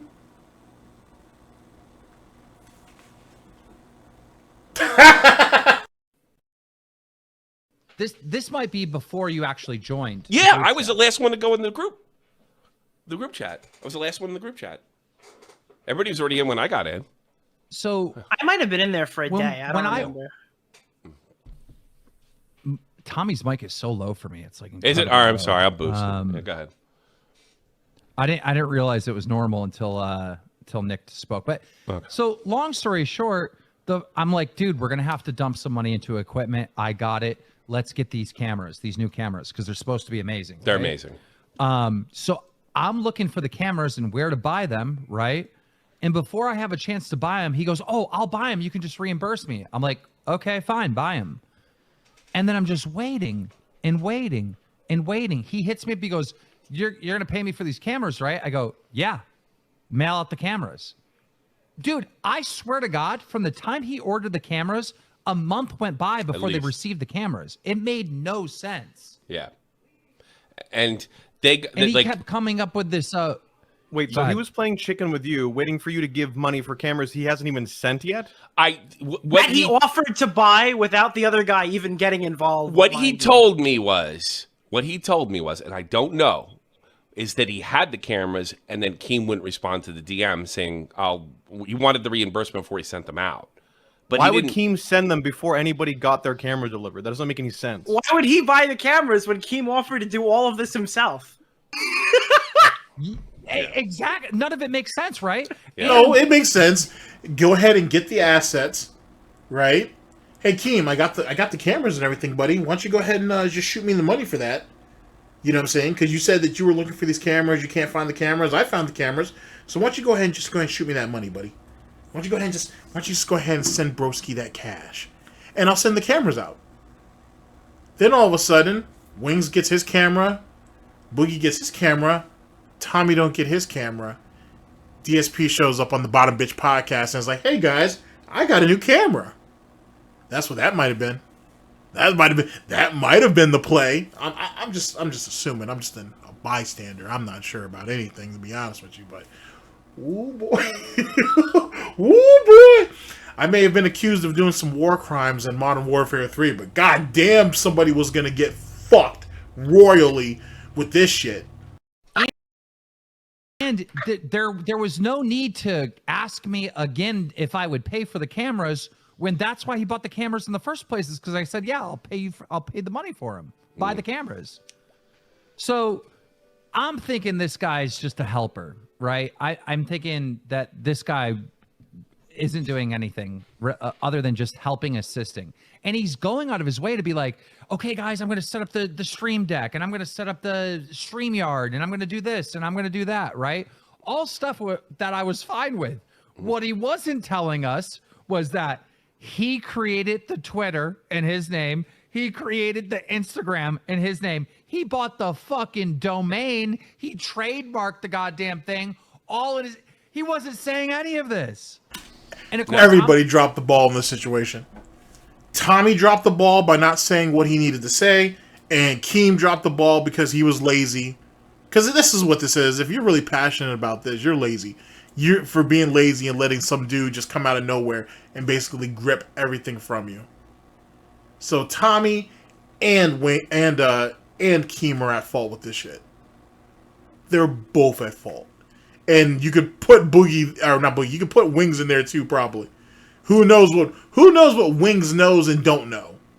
Which he probably don't know much, because that Zaxby's is fucking running through his ass. But this is silly. We've heard the ball be dropped at least 3 or 4 times. We have God damn it! Why hasn't someone just intercepted this bitch? Because of all the fumbling that we've seen here so far. It's a goddamn shame. This is a goddamn shame. Grown ass adults, all internet people, as they've all said and expressed, and everybody's just screwing the pooch on this shit. Everybody's just fucking up.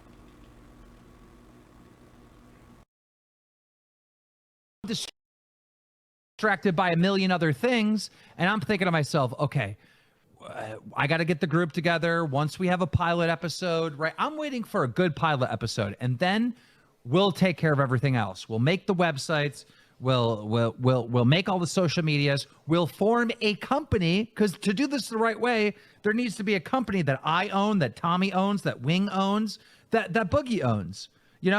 If you set up a company, then it's like we own all this property. We own the Twitter, the Instagram. There's no stealing. There's no weird, shady internet shit. Hey, Josh Pescator can't run off with your YouTube channel. Exactly. I couldn't even get to that because this weird fucking nobody that has no attachment to fucking anything went and fucking, landed on Boardwalk and built fucking hotels everywhere. Did it ever occur to you with this helper helping an awful lot that he might be helping almost a little too much? Almost Maybe he's helping his. Well, I don't think anybody knew. Yeah. Nobody knew about the other part. I thought I assumed that this guy was the Fupa guy, and that the Fupa guy right? I understand his name is attorney in it. It's gotta be him. I did though. I really did. I actually did. Now here's the crazy part. Like, I'm wondering what DSP's part in this is, but I'm really wondering what Wings' part was, because when shit went south, Wings went ahead and basically went radio silent. So I'm wondering about that nonsense too. But more importantly than that, Keem told Tommy, well, Keem and Clown told Tommy to stay away from this guy. Right? Once they figured out who he, I guess, quote unquote, who he wasn't, I should say. More than who he was, but who he wasn't. And then years later, Keem ends up getting finessed by the same guy who he told Tommy to stay away from.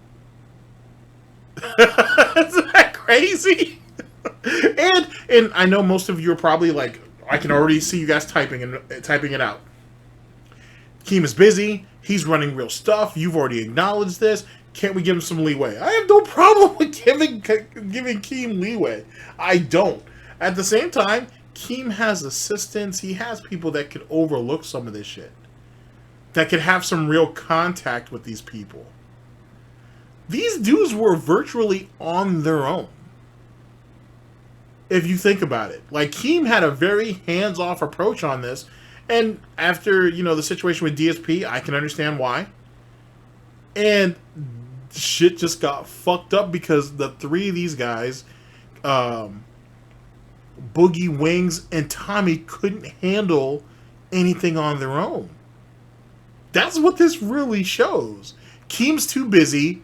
The fox got into the hen house, and the three hens that were in there, or let's not say a fox. I guess we could say wolf. Though, yeah. So Farmer Keem ain't around.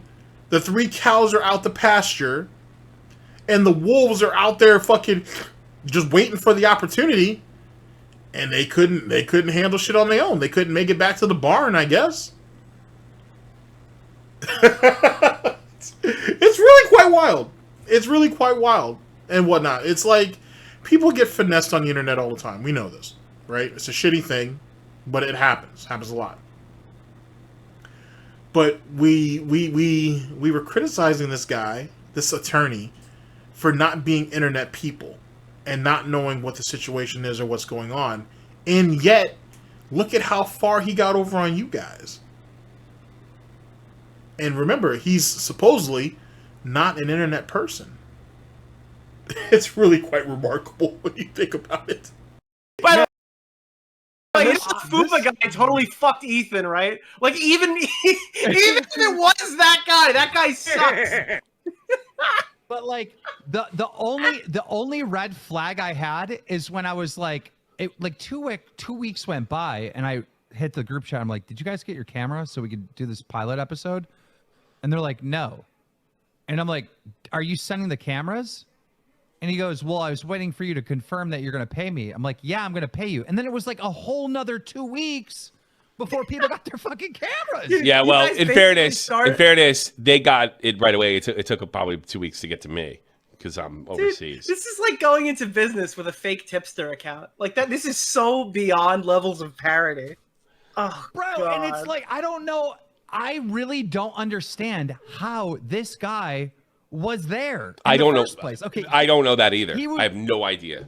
I just want to make that abundantly clear. I have no idea. I thought that he was your manager, and I didn't want to fuck with him because fucking with him would have been fucking with you. No, I thought he was Wings' buddy. Now that we got Keem here, Tommy, you want me to tell him what everybody said about the money? Oh, I don't. Go ahead. But you said guess, but we gave him some time to guess. So the guy's like, I don't know if that Keemstar guy is going to fucking pay me. I don't know if I trust that guy. So Boogie, as you could probably expect, goes, no, man, Keem's good for it. He'll give you the money. Tommy's like, I don't know, heads or tails. He might not. Who really knows? No, that's not what I said. No, I said he's going to take your money 100%. He's going to keep your money. You're never going to see that money again. No, what I said was this. I said I'm not even joking. Okay. Go ahead. What I said was this. Look, because I don't know what kind of money this guy makes. I can understand you being concerned, but I go, I don't think I've had problems with Keem, and he's never chins down on something like that. So I really don't buy it. But at the same time, you have to get in contact with him and discuss that with him. And the other two were like, I think, I don't know exactly what Wings said, Nick, but I think he was a little more negative, and Boogie was like, hey, don't sweat it. Fucking, he's going to pay you. Like, you might as well put that into Dink Donk coin, because you're never going to see that money. The only person I guessed right on was Wings then, because I said Wings was probably going to be negative. I said Boogie was going to be neutral, and I said Tommy was going to be on the up and up. Well, actually, I'm right about two of them then, theoretically, because it sounds like Tommy and Boogie were both like, yeah, he'll pay you, and Wings was the negative one, which is funny because if Wings would say to this guy, oh yeah, I don't know if Keem's gonna actually reimburse you, then why the fuck are you there under the premise that Keem's gonna pay you a large amount of money up front, not $50,000 obviously, but a large amount of money up front, plus you're gonna get ownership if you don't trust him with money. God damn, Wings is a fucking idiot. And then there's a new camera being sent your way that you're not paying for, right? That's done under the premise that Keem is going to reimburse the guy who's actually buying them. You're getting a brand new piece of equipment for free, and you're going to shit talk the guy who's paying for it? I told you, Wings a piece of shit. Wings a massive piece of fucking shit. Again. I do a ton of business, and I never fuck over anybody on money ever, right? This guy doesn't even leak DMs because of the golden rule. He's not gonna fucking scam you. Yeah. As soon as these guys confirmed that they had their cameras, which was like a month later, right? Or pretty much. Maybe even longer. Who knows? Pretty much, yeah. As soon as they confirmed they had their cameras, he got paid that day. Literally that day. As soon as I seen the DM, I was like, oh, okay. I sent over $1,100 to this guy who delivered on all these cameras. Yeah. This dude was stressing out over $1,100? Damn. I thought we were talking about like $1,100 a piece cameras. I thought we were talking about like $5,000 this guy was stressing Keem over. We stressing Keem over $1,100? Okay. I it is what it is. No shaming. Just seems like a really petty ass amount, but all right. And then I went on vacation, so that's what pushed it to the month. It took 2 weeks, and then I went on vacation. Hey, Keem, you got any new podcasts coming out? Tommy's trying to get you to buy him a PC, but he's being really nervous. He doesn't want to. He doesn't want to ask outright. So if you got I don't know who's going to be on it. Maybe this time we can get Markiplier. All right, so we get a little bigger budget and get a computer. So the games attorney did DM me after all the shit hit the fan, right? And he was like, "I'll give you all the stuff. I just want to see the podcast happen." But at that point, I'm just like, why did you make this stuff? Like, I don't even want it because, like, there's a thing where, yes, he could give me the password, he could give me the login, and then, like, I guess technically it's mine. But then he has second step on, or he has, like, a backup email, and he just takes it back in the future. Like, it's already tainted. You know what I mean? Like, none of this was done the right way. He owns the foundation of the account. Just because you have the password doesn't do you any good. If this thing were to actually take off, right? Like, it doesn't. Yeah, no, it doesn't. And it's not like he's made any effort to get it to me. I called Tommy and I called. Yeah, he hasn't made any effort. I called Tommy and I was like, I'm so sorry, Tommy, but I don't have fucking time to deal with this dumb shit. Like, this just seems like the biggest fucking hassle. I don't blame you. Name one time account sharing a business like you would in RuneScape would go well. Oh, when has dude, this ever been? Wait, you just said the fucking. We could have had Frank Hassel come in as a guest. Yeah, absolutely. To argue with Boogie. Yeah, absolutely. Oh, that was on the docket. That would have been great. That was on the docket. That was on the docket. That was 100% going to happen. The only person that would have made that not happen is Frank Hassel himself, and I'm sure I could have got a hold of him. I'm pretty sure I could have found them. The only thing that needs to happen now, in my opinion, right, is for Boogie, Wings, and Tommy C to go form a company. All right, invest a little bit of money. Yeah. Make brand new accounts on everything. Forget a fucking website. Who cares about a website? Just make all the social medias, right? Yeah.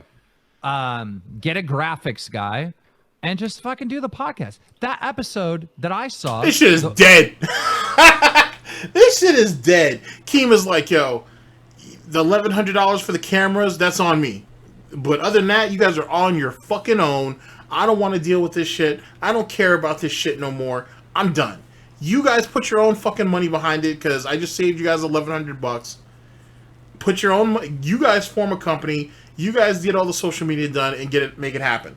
You're telling this to 3 people. One guy who was too scared to speak up, and 2 other guys that are lazy as shit and can't even get their own content and their own quote-unquote businesses together to come together and actually form another business that they're expected to not only invest in, right, but to also be behind, to actually back up. Come on, come on, Keem. The shit's dead. The shit's dead. The shit's dead. Holy shit! But I do want to hear him say it again. You guys come up with your own fucking money, and you guys make this shit happen. That was 100% going to happen. The only person that would have made that not happen is Frank Castle himself, and I'm sure I could have got a hold of him. I'm pretty sure I could have found them. The only thing that needs to happen now, in my opinion, right, is for Boogie, Wings, and Tommy C to go form a company. All right, invest a little bit of money. Yeah. Make brand new accounts on everything. Forget a fucking website. Who cares about a website? Just make all the social medias, right? Yeah. Get a graphics guy and just fucking do the podcast. That episode that I saw, it was gold. Yeah, it's really good. And it's sad that it's not going to see the light of day. Oh, here's a story that you might not know, Nick, or maybe Tommy knows. I know Tommy does know this. I see the episode that was eventually good, like the second attempt, and I was like, yes, that is the first episode. I go, and they sent me the link to view it, but he didn't send me the download. Yeah. So I hit him up in the chat, and I'm like, yo, bro, I need the download link. I'm going to start editing this, all right? He doesn't message me for an entire day. This is a guy who's active every single day in this fucking chat, right? Yes, the most active. He goes an entire day. It's my only day off. It was a day where I had a good stretch of like 4 hours with nothing to do. I was going to edit the whole fucking thing myself, all right? He wouldn't send me the fucking download link, and I'm spamming it. Dude, Boogie even at one point is like tagging the dude, be like, yo, respond to Keem. He comes back the next day, and he goes, oh, here's the download link. By the way, I've already edited it myself. Oh, so he's a little Lord Vega. So he's a handyman. This guy's fucking Mike Ehrmantraut for the podcast. He does everything. As soon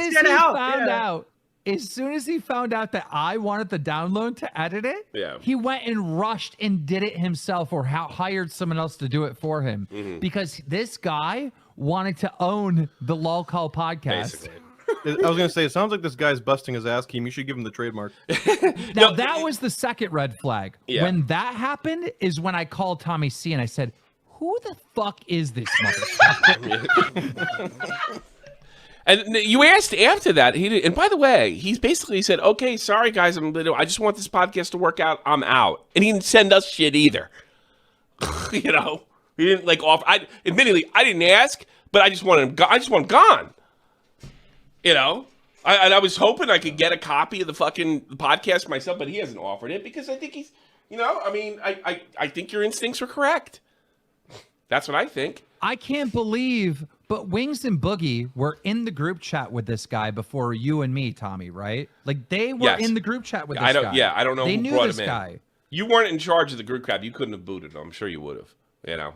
I'm absolutely sure you would. DSP probably with his nasally ass voice was probably like, "Don't let Keemstar own this shit. You put Games Attorney in this fucking chat. He'll do everything he can. Trojan horse. And then when Keem tries to fuck you, guess what? He doesn't own shit. He can't do anything. All right, I'll let you guys go. Add Keem to the chat and make some money. Whatever. Bye." Yeah, well, to DSP and to Games Attorney, none of you have ever fucking sold a podcast to Spotify for millions. I have. Suck a dick. Yeah. So. Yeah, well, that was the first thing that I said. We chased the guy with the most money out of the podcast. What the fuck are you thinking? I mean, like... We fired our investors. We fired our investors. That's exactly it! We fired our investors! So how I see it happening is Games Attorney goes and hits up Wings and Boogie and says, "Hey, look, I can get DSP on."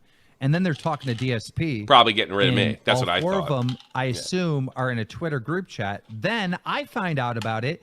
They kick out DSP. They add me. Now it's me, Wings, Boogie, and Games Attorney. And I'm like, look, we're going to add Tommy C to the show. Tommy C comes in, and Games Attorney, who should no longer be involved at all, is just there. Yeah. Running around doing it. Didn't matter. everything. This whole shit was contaminated the moment DSP was kind of involved in it. And DSP kind of shit on the floor on the way out, expecting that it was going to come back around to him later. And he was going to be able to capitalize and get another one-up on Keem. It's really, really fascinating. I'd love to see chat logs of what was said, because if Tommy and Keem weren't in the initial Twitter group and it was just this guy with Boogie, Wings, and DSP, someone has to have screenshots. Someone has to have something.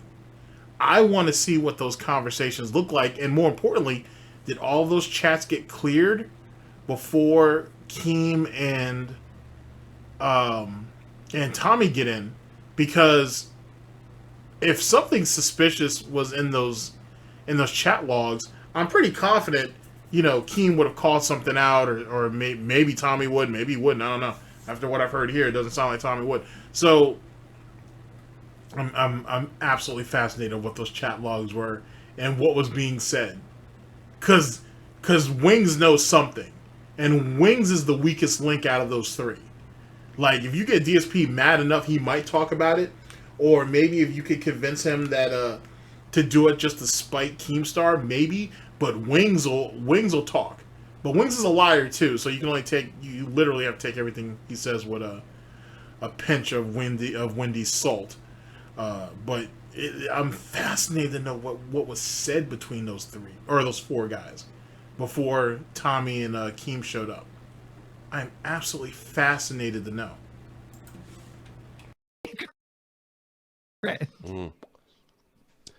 I don't know what to say. I didn't do Well, there anything. is a lot of risk when you put three morons in a podcast together. Not a lot All of right. responsibility I'm going gonna on ask there. a big question, chat. Big question. Is this guy is he an attorney, or is his name Attorney? I don't know. That's the I next started going after him. I go, "Who the fuck are you in the chat?" And he goes, "My name is Ryan Morrison. I'm an attorney here." And I'm like, "How come you don't have a picture on any of your social medias of you?" Wait, he said his name was Ryan Morrison? No. Yes. No, he Wait, didn't. what? No, he he didn't. did. No, he Go to the Twitter No group. Let me go fucking back. way. No, And let's- all of you guys are so fucking disoriented that no one knows anything. Whoever this guy was, he's got all of these guys finessed on a crazy ass level. Because Tommy doesn't know what Wings knows. Boogie don't know what Tommy knows. Keem don't apparently know shit. Nobody knows anything. So if there was some grimy shit going on with DSP and Wings got roped into that shit, we may never know, but it's very possible that it happened. I'm thinking it's plausible, but it's very possible that there was some fuckery that went on with this shit, because this group of people don't know they have no clue what happened. They all got fucked, and none of them even know who fucked them. That's so wild. That is so wild to me. And somewhere down the line, DSP's greasy ass hoof is all over this shit.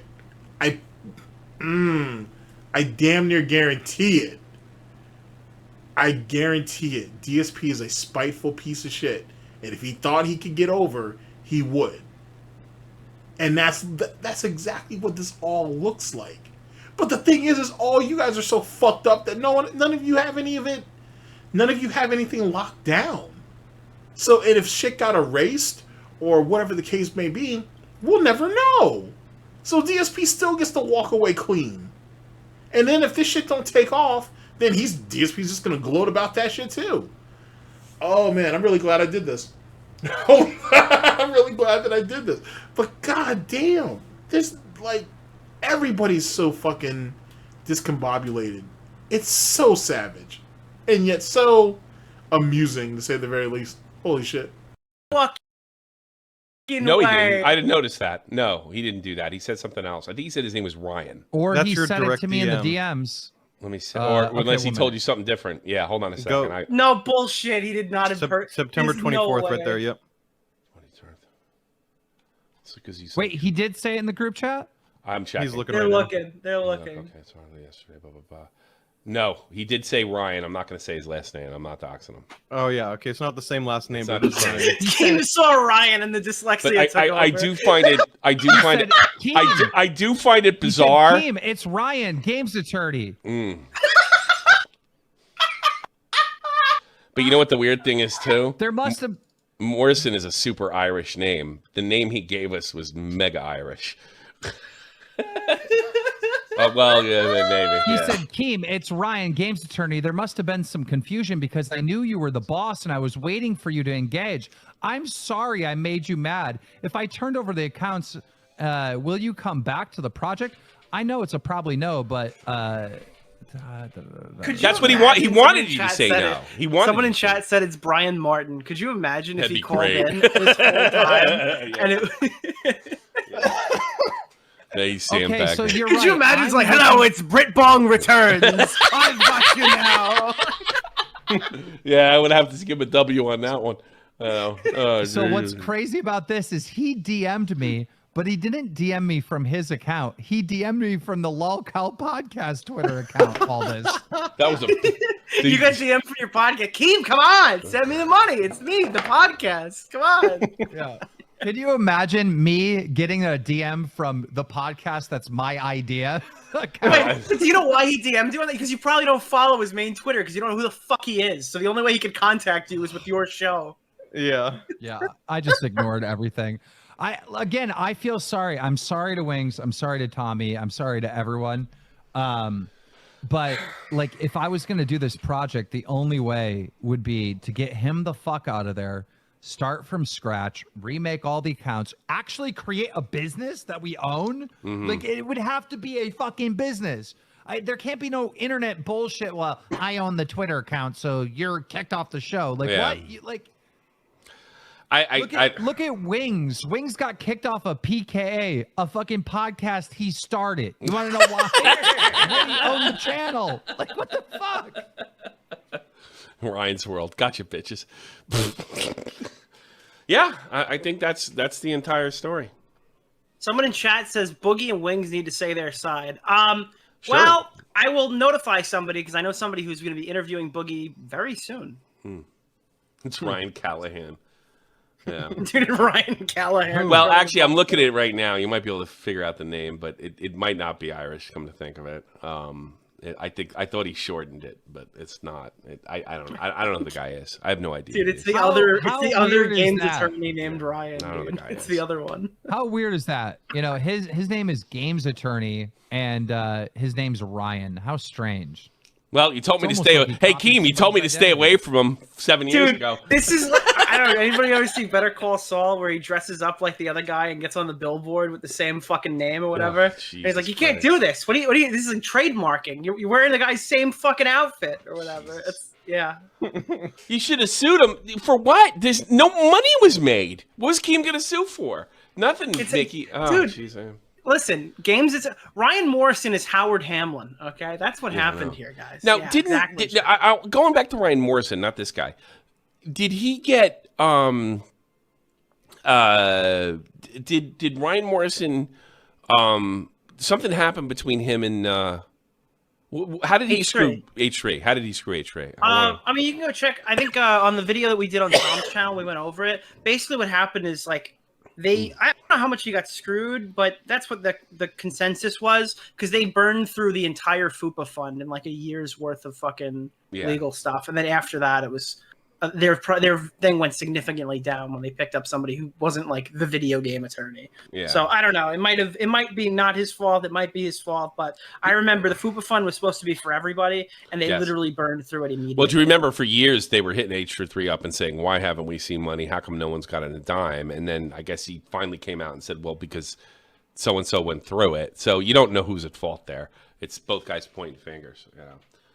And Ryan Morrison is video game attorney, not games attorney, says Jessix. I'm sorry. All the people who were involved here have Actually, I don't know if dyslexia. that's the same situation, but do you guys remember when H3H3 got sued by that one guy because they did a reaction to one of his videos or whatever, and he took them to court and they wasted all that money trying to defend themselves? It was really lame. But after they won the case, H3H3 wanted everybody, funny enough, he wanted everybody who did YouTube and people who watched YouTube to throw money into this. Essentially, it was a slush fund, really, but to throw all this money into this account, and it would be used to defend YouTubers for frivolous lawsuits and shit, right? And it sounded like a good idea, and I think right before it was actually going to happen, people started asking questions like, well, wait. Who, you want people to throw in on this, right? To help YouTubers with frivolous lawsuits or whatever. Or copyright strikes and whatever the case may be, all kinds of other bullshit that may require some type of legal representation. Who actually has access to it? And they were like, oh, well, it'd only be for big YouTubers. It wouldn't be for the small guys. Because bigger YouTubers have something to lose. And someone was like, wait, smaller YouTubers have something to lose too. They could outright just lose their channels. So eventually, if I remember correctly, the story was going to be, or essentially what it was used for, is he wanted everybody to throw into this huge amount, into this huge account, but it was only going to really be for people like himself, like iDubbbz. Not that I'm saying that iDubbbz's name was put to it, but you know what I mean. Like iDubbbz, your Markipliers, it was supposed to only go to them. But they wanted everybody to throw money in on this. And if the money doesn't get used because no one's going through any lawsuits, it just sat around and gained interest. And I think they ended up not doing it once the backlash came in where, oh yeah, if you're a small or a medium-sized YouTuber, fuck you. You know what I'm saying? Thanks for contributing, bitch, but you're not getting nothing out of it. I remember that one distinctly. I don't know if this FUPA thing is the exact same. But it's ironic because that's what some of the smaller YouTubers were scared of. They were like, hey, what if we end up getting into a situation, but you big guys end up going through all of the money to try to defend yourselves, and then there's nothing in for us, and we donated, and our fans donated, and yada, yada, yada. So I'm just throwing it out there, but I want to look a little bit more into this FUPA thing. But if it's the exact same thing, that's hilarious, because it worked out just the way people said people thought it would. God, dog, that's going to be interesting to look at. You really can't put... Oh, it's because they're old? You can't put this on. Hey, look, Nick, I got fooled 7 years ago. I knew it wasn't him, all right? I knew I was Jessix, you're being ableist right now. You don't see it that way. But you, ma'am, are being ableist, all right? And God does not love that, okay? Well, here's the follow-up question. Even if it was actually Ryan Morrison, who of you four needs him there? None of us. Well, and like I said, he wasn't. My assumption, just so you guys understand, I didn't hire this guy. This guy was in the group chat by the time I got in there. So I'm assuming this is like Wings and Boogie's little bitch boy that's gonna like run around and like help them do stuff because they are fucking slow and they do need help, right? You gotta understand. I just set up a fucking boxing match with these two, and I had to babysit them for like 2 fucking months until it happened, like every day. Like it sucked. We probably do need a guy. We probably now, Keem, it was real nice of you to leave that out during the Side Scroller podcast. That because you were telling. Remember when DSP was like, "These guys aren't real." When DSP acting like sounded like a straight bitch. By the way, didn't talk with his chest out or nothing. Keem, these guys are desperate. And they're not healthy, man. And they're not trained boxers, man. And is there any moral line that you won't cross? You sat there and bigged up both of them saying, you're going to break the internet with this shit. And these guys are actually losing weight, which may or may not have been true. And this is going to be good for both of them. You didn't say nothing about you had sat there and had to babysit these guys for the better part of 2 goddamn months to have them do basic shit, which only makes sense on why Boogie and Wings are at where they're at now, because these assholes didn't learn anything. they were both literally there to collect a paycheck and get a free vacation out of it, if one could call it that. And that was it. Thank you, Keem, for confirming what most people had already thought anyway. Holy shit! I'll bring that back for you just because, just so you can hear what I heard. Ma'am, are being ableist, all right? And God does not love that. No. Okay. Well, here's the follow-up question. Even if it was actually Ryan Morrison, who of you four needs him there? None of us. Well, and like I said, he wasn't. My assumption, just so you guys understand, I didn't hire this guy. Like No. this guy was in the group chat by the time I got in there. So I'm assuming this is like Wings and Boogie's little bitch boy that's gonna like run around and like help them do stuff because they are fucking slow and they do need help, right? You gotta understand. I just set up a fucking boxing match with these two, and I had to babysit them for like 2 fucking months until it happened, like every day. Like it sucked. We probably was do there need any a guy. handlers? We probably Keem, do was need there a guy. any moment where you were like, "Oh God, I got a question"? You just fired off a question to Ryan Morrison, That would have been fun. and then he probably looked at it and he's like, "What the fuck is this guy talking about?" Oh, that'd Like, be did you ever at any point DM him a question without like him messaging you? No. No. No. God, I that'd be just great.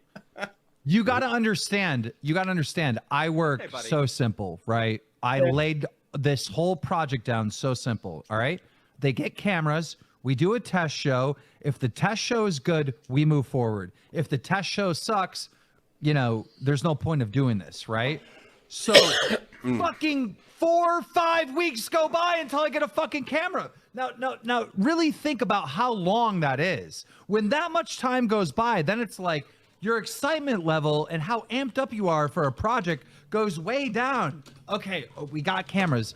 Now Morrison's like in here saying like, "Oh, I'm gonna set up the demo." Okay, I don't care. Like if there's a little helper here, I don't give a fuck. Set up the demo. Set up the StreamYard. I don't like. I thought he was none of your this guy. Is like a red flag to me. Well, I thought he was your guy because because I was mad. I was like, you didn't let me edit baited. Why didn't you put me in charge of this? I mean, anything I couldn't do, like I don't know how to put a company together, but I could have found out. Why wasn't I given the responsibility? And I was afraid to complain to you, and because it would look this like guy thought he was going to be the episode. fourth. Wait, No. Wait, Tommy, do you have the episode? Like I said, no. if Tommy would have just spoken up, we could have avoided all this bullshit. We could have avoided all this. And yet again, this whole thing about baited is still Tommy. This shit lives rent free in Tommy's head, and he ain't let it go. He worried about if Keem's still thinking about it because he's still thinking about it. You want to know what the equivalent of that is? That's DSP thinking that the FGC still holds resentment against him because he still holds resentment against them. It's like that. This is business. This is business. Tommy just told us that. Well, not just told us. I mean, I've been going on for a while now. But Tommy had said that this isn't 2016 Keem. This is 2023 Keem. Before he sold FaZe, this is big money Keem, so on and so forth. And yet, you think Keem's still holding on to some petty shit like this? He already bought you. He theoretically already owns you. You're going to do the job no matter what if Keem tells you to. He's already your boss. So there's no point of holding resentment against you. And Keem is showing a level of restraint because, truth be told, he could put some of this on Tommy C. A good chunk of it, honestly. Tommy should have spoke up. Goes way down. Okay, we got cameras. Now Morrison's like in here saying like, "Oh, I'm gonna set up the demo." Okay, I don't care. Like if there's a little helper here, I don't give a fuck. Set up the demo. Set up the StreamYard. I don't like. I thought he was your guy. Is like a red flag to me. Well, I thought he was your guy because because I was mad. I was like, you didn't let me edit baited. Why didn't you put me in charge of this? I mean, anything I couldn't do, like I don't know how to put a company together, but I could have found out. Why wasn't I given the responsibility? And I was afraid to complain to you, and because it would look this like guy thought he was going to be the episode. fourth. Wait, No. Wait, Tommy, do you have the episode? No, No, I don't. No one's given us anything. It looks like I told Tommy I don't after have you, the episode. to Tommy, this day. Keem, after you fucked him and didn't release the last episode of Baited and robbed us all of content, okay? I told Tommy you get 2 fucking applications, OBS and OBS Studio. You use OBS to record for the podcast, and you use OBS Studio to record everybody else. That way, if somebody doesn't send the audio, you go and leak it anyway. Nobody listens to me. Yeah, I know. All right, you record Wait, both. wait. Tommy, are you still in the group chat? Yeah. I wonder how much. I wonder for how much longer. Did he send me the link? No. No, check and see if he sent me the link to the episode. Check right now. Yeah, I thought there was the No. edited one, right? No. That one right there isn't. Let's cut the shit. Okay, so Nicholas is like, hey, download OBS and download OBS Studio. No one thought about opening OBS and just screen recording the podcast, and then they have it that way if they can't download it. No one thought about doing that. The quality of it probably ain't shit anyway, so who gives a fuck? Put that shit full screen, go ahead and mirror that shit in OBS, hit record, and there you go. It's an hour. Time that bitch, step away for a minute, and then come back when the shit's done, and then edit it the way you want. If the guy's not going to give you the link,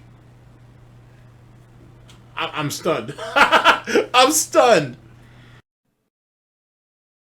He probably took it down. Yeah, because you see if they were a troll, if they were a detractor, troll, hater, or critic, they'd have known that. No, you had the. That's his IP. Okay, he's gonna copyright strike you. He edited that. Yeah. Dude, No, it's gone. It's gone. No, get the podcast, steal the podcast, rip it. I couldn't. They can't delete a It's link. gone. It's in there. It's Tommy. gone. If You it's in had there, you it's had the link at one point. Yeah, I did. So I It's remember. gone. I remember you had It's to go gone. down more. There was another link. He took lower. it down. No, you can't take a link out of Twitter. If No. He took the drive down. He took the drive down. Look, Oh my god, Yeah. dude, you got to protect that IP. All right, no piracy here. Yeah, I'll show you. Jesus. There you go. And you didn't. Nobody download. Keem, you didn't download that. We couldn't download it He because wouldn't no, give me a download. no. We could watch it. We couldn't down. I tried to download it. I couldn't do it. Yeah, the drive is only to. Wait, he view it. found one website where you could send somebody a video that you couldn't download from. Yeah. Yep. He went out of his way to find a site like that. Jesus. No, this is what I'm saying. When I got to the point where I called Tommy C and I said, "Hey, we got a problem.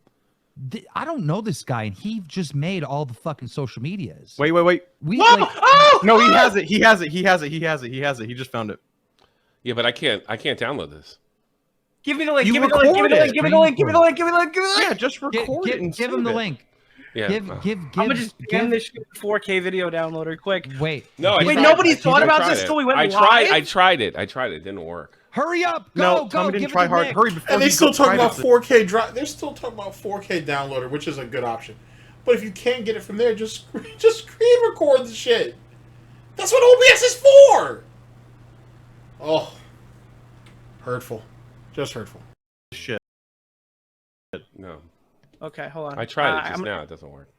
No, give it to Nick. Because Nick if can this do it. right here is linked in Twitter, right? If you can play this as a full video, you can literally full screen this on. You can literally full screen this, and then mirror it through OBS and just literally record it that way. Come now. How the fuck do you think people? How the fuck do you think people screen record each other's fucking conversations in Discord, as well as other shit? Everybody, well, not everybody. Most people run that shit through OBS or some type of screen recording software. If they decide not to do pictures, because you can forge pictures now. Well, you've been able to forge pictures, so most people will just record their screen as they're scrolling down. How are these guys not doing that? Tommy is really cool with Nick, right? He's super cool with Nick, and Nick has never passed that on to you. Come on, dude. That doesn't sound like something that Nicholas DeOrio would drop the ball on. I'm working. I'm cooking. Okay, listen. This is what we're gonna do. All right. I'm making the executive decision as the actual owner of LOLCOW podcast, which Lol- I can defend in Lolicon court that this is podcast. my idea. LOLCOW podcast. We are releasing this first episode, which will be the pilot, right? That will shop around and we'll get funding, we'll get sponsors, and we'll do this the right way. This first episode is going to be free to watch tomorrow on Tommy C's channel. Really? Okay, wait a second. I thought, first off, Keem, that you were just you told them to pull their own money together and start a business and make all this shit happen. Now you're back in the executive seat for this shit? Now we're doing this? Actually, hold on a second. Let me jump to Tommy C's channel really, really fast just to see it's there. And if it is, I will have someone link it down in the description. You guys can check it out at your leisure. Let's see here. Let's see here. Oh shit, he did talk about Mama JF. Might have to check that out. Soldier. So we got here.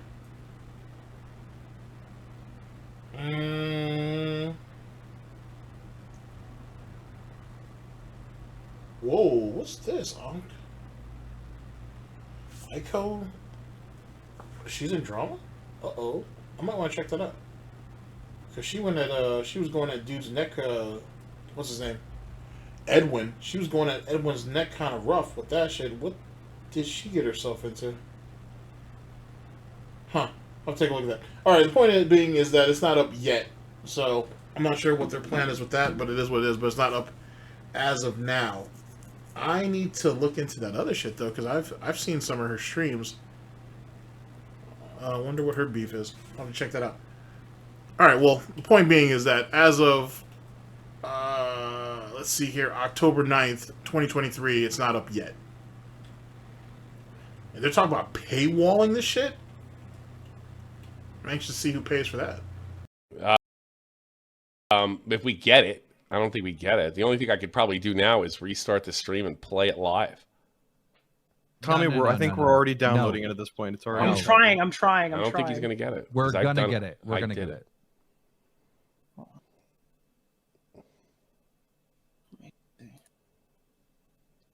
Do it live. I said, fuck it. Fuck it. No, we're going to do it live. That fucking clip, that meme.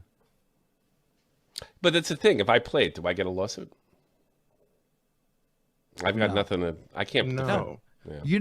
Do you know who owns this? Who? You know who owns this? You guys. I have no. I've and technically me. Yeah. I have nothing in writing. We all own this. This StreamYard clip has nothing to do with the trademark or anything else. Yeah. How does Games Attorney own this? He doesn't own this. I don't know. I don't think he does either. But if he try, well, we could name it something else. Call it the. I was gonna say honestly, just rename it and recreate everything how it should have been. The name is the least important part of this, right? Like that can be changed. I say once we download it, let's just actually edit it, and then it's completely fair use. Yeah, true. And how you doing, I Nick? literally have DMs with this guy fucking basically saying like, "You're the boss. It was my understanding that you're the boss, so there's no way he's suing me." Campbell, Seth, do what he says. Release it. Yeah. And guys, also, you know, we might be painting Games Attorney like some evil bastard, like trying to like own the. He might be stupid. You know, it's possible. But maybe in his mind, he's just thinking like, "Oh, I want to help the show. I want to be involved in some way." Then how come he didn't give it to doing us? all this thing. Yeah. What's that? Then how come he didn't give it to us? Like I was right there with you, but no, he hasn't done anything to help. It feels like he's guarding this. That's Wait. I just thought about this. The show that they're talking about, isn't that the one that Tommy actually recorded and sent to Keem? If that's the same one, then shouldn't Tommy have the actual, like, the original? Shouldn't he have, like, the master? It's really, like, the master copy. Or the masters. He should have that. Like, so why are they jumping through hoops over some extra bullshit when theoretically Tommy should have the original? because Tommy was the one that recorded it. We're good. Why are everybody trying to run around like rats, trying to figure out what's what, who owns what, and worry about getting sued or whatever?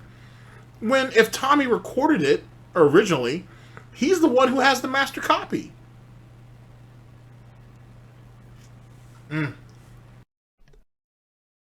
Yeah. Yeah. Well, I find it so fucking funny that, like, you know, he did all this shit thinking like, oh, I'm gonna secretly own all this. I have it now. Tommy, would you like to screen share for 1 second? I am screen sharing, aren't I? Or do you want me to see this? You got it? Just take a look at my screen share real fast, buddy. Okay, buddy. Yeah, we both got it now. All I gotta do is edit it.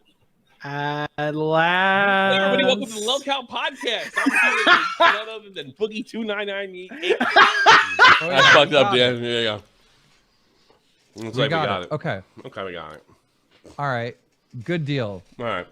You know what? I'm setting up a new Twitter group chat. Yeah. Sure. Right now. Let me do that right now too. Okay, I'm in. Fuck it, we'll do it live. Oh man. Oh god. I'm gonna have to change the name of it, like the LOLCOWs. The LOLcast. The LOLcast. The LOLcasters. God, it's so hard to get fucking Wings and or to find his Twitter sometimes. Yeah, he's Jordy Jordan. So this right here ties back to where Wings said that Keem reached out to him and said that the LOLCOW podcast was back on. So that's what bled into all of this. This is the reason why I basically formatted it the way I did. I wanted you to see. I wanted you to see how this fuckery basically unfolded. Okay, I got Wings. Make sure not to invite Brian Morse. Somebody wrote. All right, guys, we're gonna call this new podcast "Mad at the Internet 2." Guys, welcome to the LOLCOW podcast number 2. That's the name of it, LOLCOW podcast 2. Return of the LOLCOWs. Okay, buddy. Nick, I'm adding you to make sure. I'm adding. You're going to be in the group chat to make sure people aren't stupid. Oh, okay. All right, I'll go set up the trademark. I'll go if you need a retarded handler, let me know. I'm gonna go buy the URL, Keem. All right. It's unbelievable. Truly unbelievable. I can't wait to get a nastygram. You know, from somebody. It's just all right. The Twitter group chat has been made. All right. Okay. I'll get graphics, like actual logos and graphics done, and we basically need to get an email chain for now, which works as good as forming. Okay, never mind about the ICO thing. I actually already saw that and whatnot. She's still going back and forth with Edwin. I thought Edwin already went ahead and fall back and took that L, but womp womp. Business, but it's just like, it's almost like a letter of intent. Like I would write an email and say, Wings, Boogie, Tommy C, Wings, we're starting this podcast called the LOLCOW podcast with the intention of creating a business in the future. And then everyone responds to the email. Yes, I agree. Yes, I agree. My name, the date, and that's like good enough as a legal contract. Okay. I love how he thought this would be a good idea to stream on StreamYard. I've only ever seen people over the age of 30 use StreamYard. It worked actually. A single person below that. I got to be honest with you. It worked really well. I mean, was it's really all impressed in with one, and you don't have to do a lot. But it also looks like a podcast that was recorded in StreamYard. Okay, I mean, like, yeah. I don't know. I feel like the production value should be a little higher here. Change it again. By the way, I'm going to read all your. I didn't read a lot because we're doing that kind of show, but I will read all your donos right after this. So if you want me to read it, I'll get to it. Nick, so you know, everything took forever because this kid was slow as hell, and Wings and Boogie are hard to like get together. Like, how many times, Tommy, were you like, "Hey, when can we get together?" Hey, well, Tommy told me Wings was down. Wings was pretty good, and then when we get until together, everything went to shit, then he was. And then when we got together the one time, it's like, well, let's get Tom and let's do this, and like, let's make a podcast. Let's make 2 or 3 or at least 4. Yeah, they were trying to book the guests before you guys even establish what your show is. Yeah, so you know, certain things had to be slowed down, and other things needed to be sped up. Exactly right. right. So once we had a good demo, my thought process was, okay, we have a good demo. This is going to work. Now let's edit this the right way, make it look as good as possible. Figure out, do we need better mics? Do we need this? What do we need to make this even better production wise? In the future. But that episode, that pilot was so strong. I was like, no, it was good. Like, even though it's shitty, even though it doesn't look amazing, that is episode 1. Yeah, for sure. It was really like we all. I think I said at the end of it, home run, right away. And I think those other two guys, they felt it. You know, they like, this is really going to be amazing. And I only thought I was going to, because you know what I was waiting for? I was waiting for Wings and Boogie's Trolls to say I sucked. Here's what I should have done, and I was gonna like take some of that and incorporate it. It was really just gonna get better, you know. And you gotta admit, honestly, Boogie was really. And here's the thing too. I've been thinking about this a little bit. You know, Tommy still holding it against Keem that he couldn't edit. He wasn't allowed to edit, I should say. Baited. And the one time that you should have taken some initiative, that you could have proved to Keem that, hey, I can handle the responsibility, you didn't do it. And then, even right here where he's saying, oh, I was going to wait till the trolls basically told me what to do, and then I was just going to be like, bam, I was going to do it. Then, I mean, who's really in control of the show? You or the trolls. Like, this wasn't going to pan. This wasn't going to pan, to be honest. I was pretty right about my initial my initial impressions. Like, this will benefit Tommy and whatnot, and that type, and it'll probably benefit the commentator community for a bit, but eventually they're gonna scare Boogie and Wings off and whatnot. I don't see this lasting long. And then just the behind the scenes shit, which is essentially what you guys heard here. It's not this isn't very good. This is not very good. Good, sorry. If Tommy was looking at having Keem give him the baton and run with it, yet again, like my earlier analogy, all he did was fumble and just kept fumbling. So this isn't very good. But I mean, it's not just all Tommy's fault either. Like, Keem has to take a level of responsibility around this. The shit was messed up all around, to be honest with you.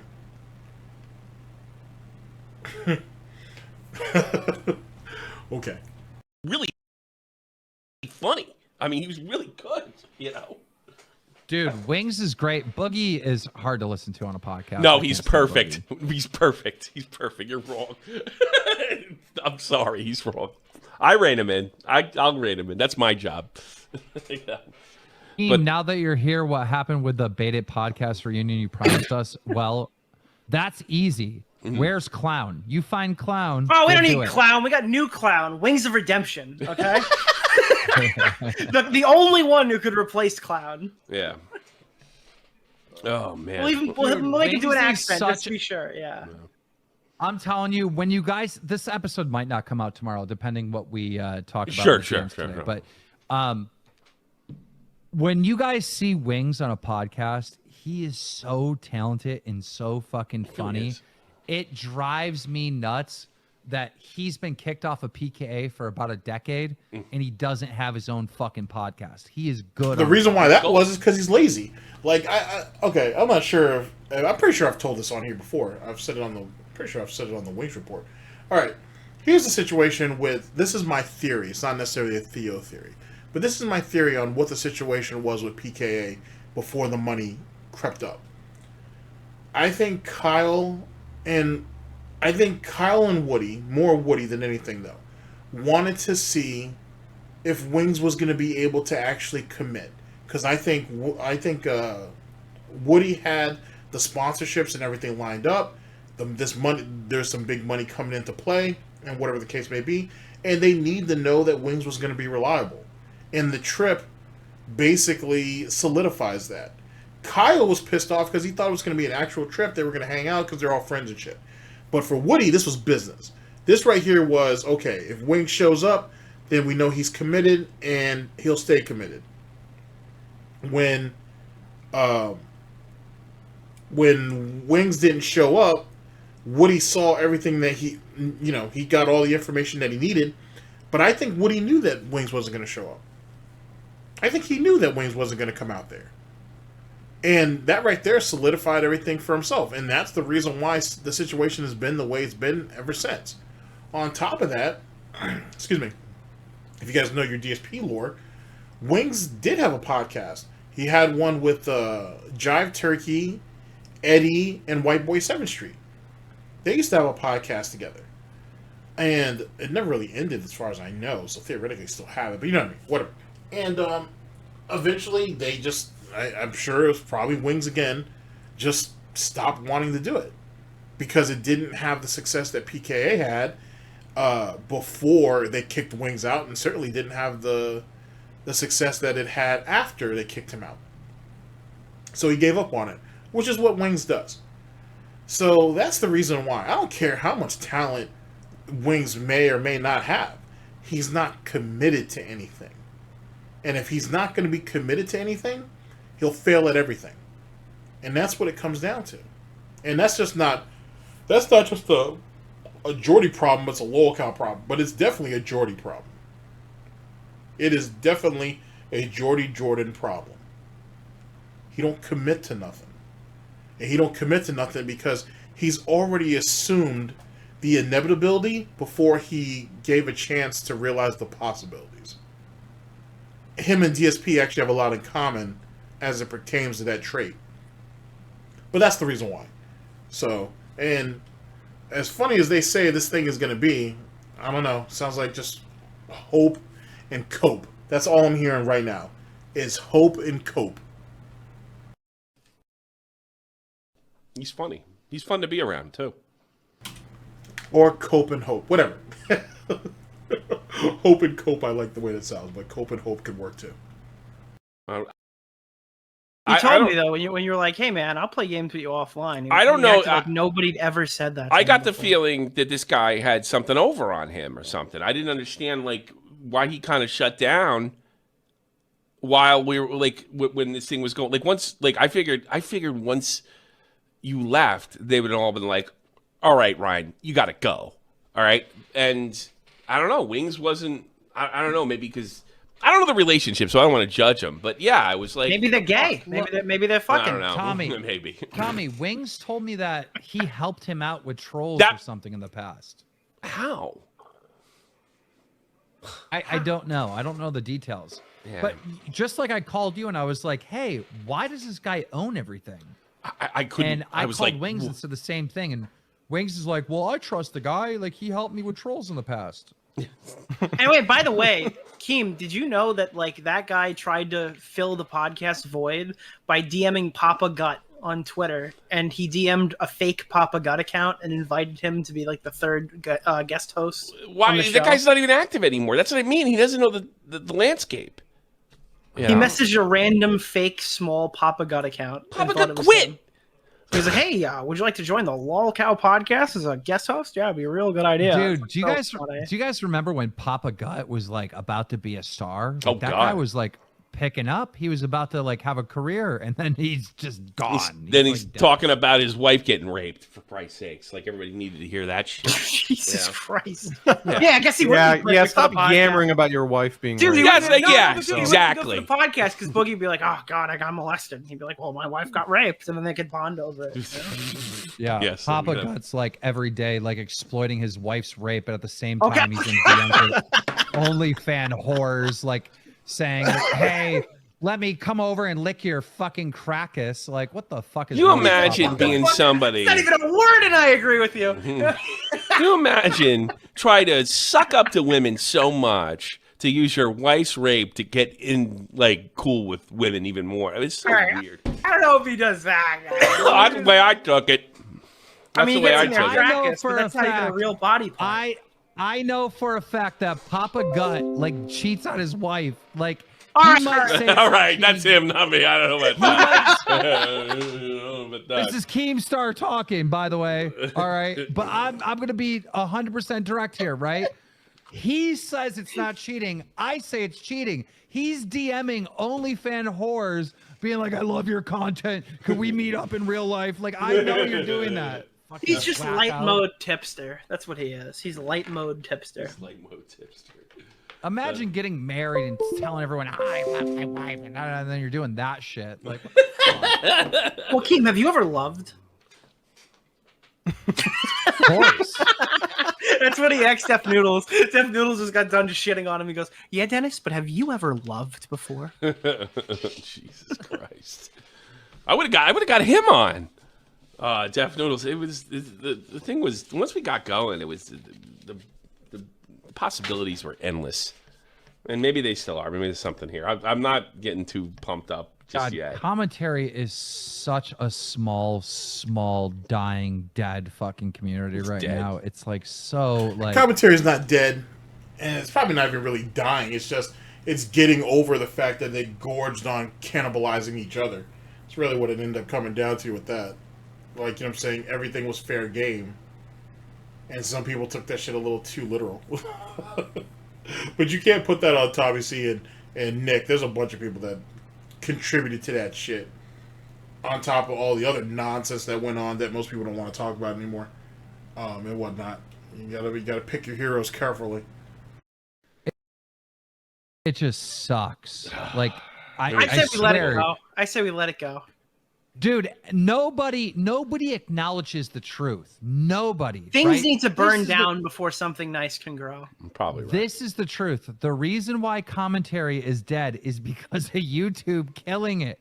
Yeah. That's the only reason, bro. Yeah. They have downgraded all fucking drama tea. The only thing that survives and makes it through is documentary because the fucking YouTube is not detecting it as drama. That's why all these fucking 1 hour shows make it through and they end up on a recommended. You're on the There's watch, never gonna Turkey be a Tom. fucking- Well, you know what? I'm gonna watch Mauler review movies for longer than their runtime, and I'm gonna be happy while I do it. Okay, Yeah, I that's think what this I long content is great, and I support it. All right. Well, I think I should read. Thanks, Keem, for being on. I think I should read for everybody, and I don't know. I think that's it, pretty much. Let me read all the donations for everybody. Peepaw. Alrighty, so there's that. That right there is the. That is the reason why the LOLCOW podcast failed. One guy wasn't willing to speak up. The other guy was a bit lazy and or absent-minded or just didn't care enough. And another guy swooped in and damn near got everything. And if he could have gotten a DSP to bite, who's to say? Who's to say? Who's to say what could have happened to what? Woo, shit. Now, there might be one more of these. Not necessarily right away, but there might be one more. Because one thing that I did see that I haven't watched in a while was Tommy C's initial thoughts about DSP turning down LOLCOW podcast. We might go over that. I'm not sure when. Next year, maybe. Maybe the end of the year. We'll see.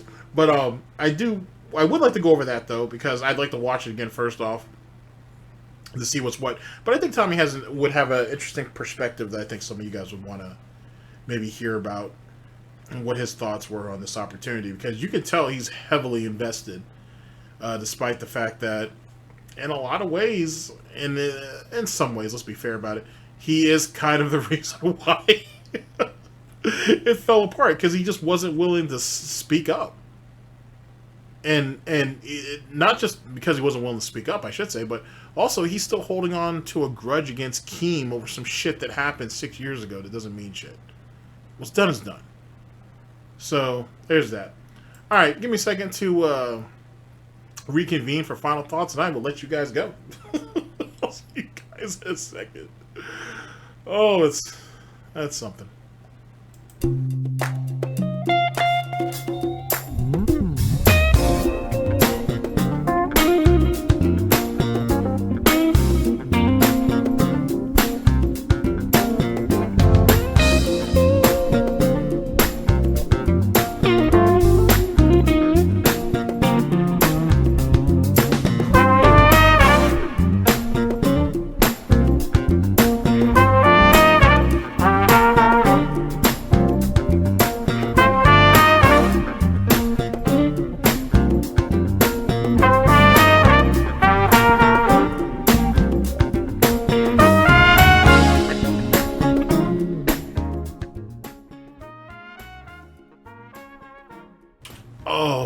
Okay.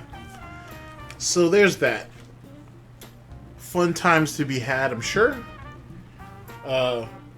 Could it have been something amazing? Maybe. Could it still be something amazing?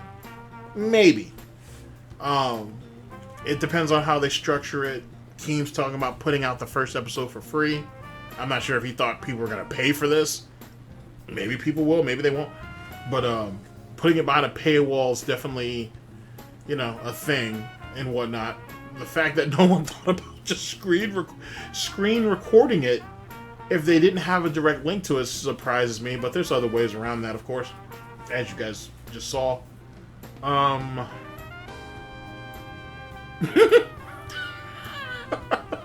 The ball got dropped in such a silly way that it's comedic. It's comical, to be honest with you.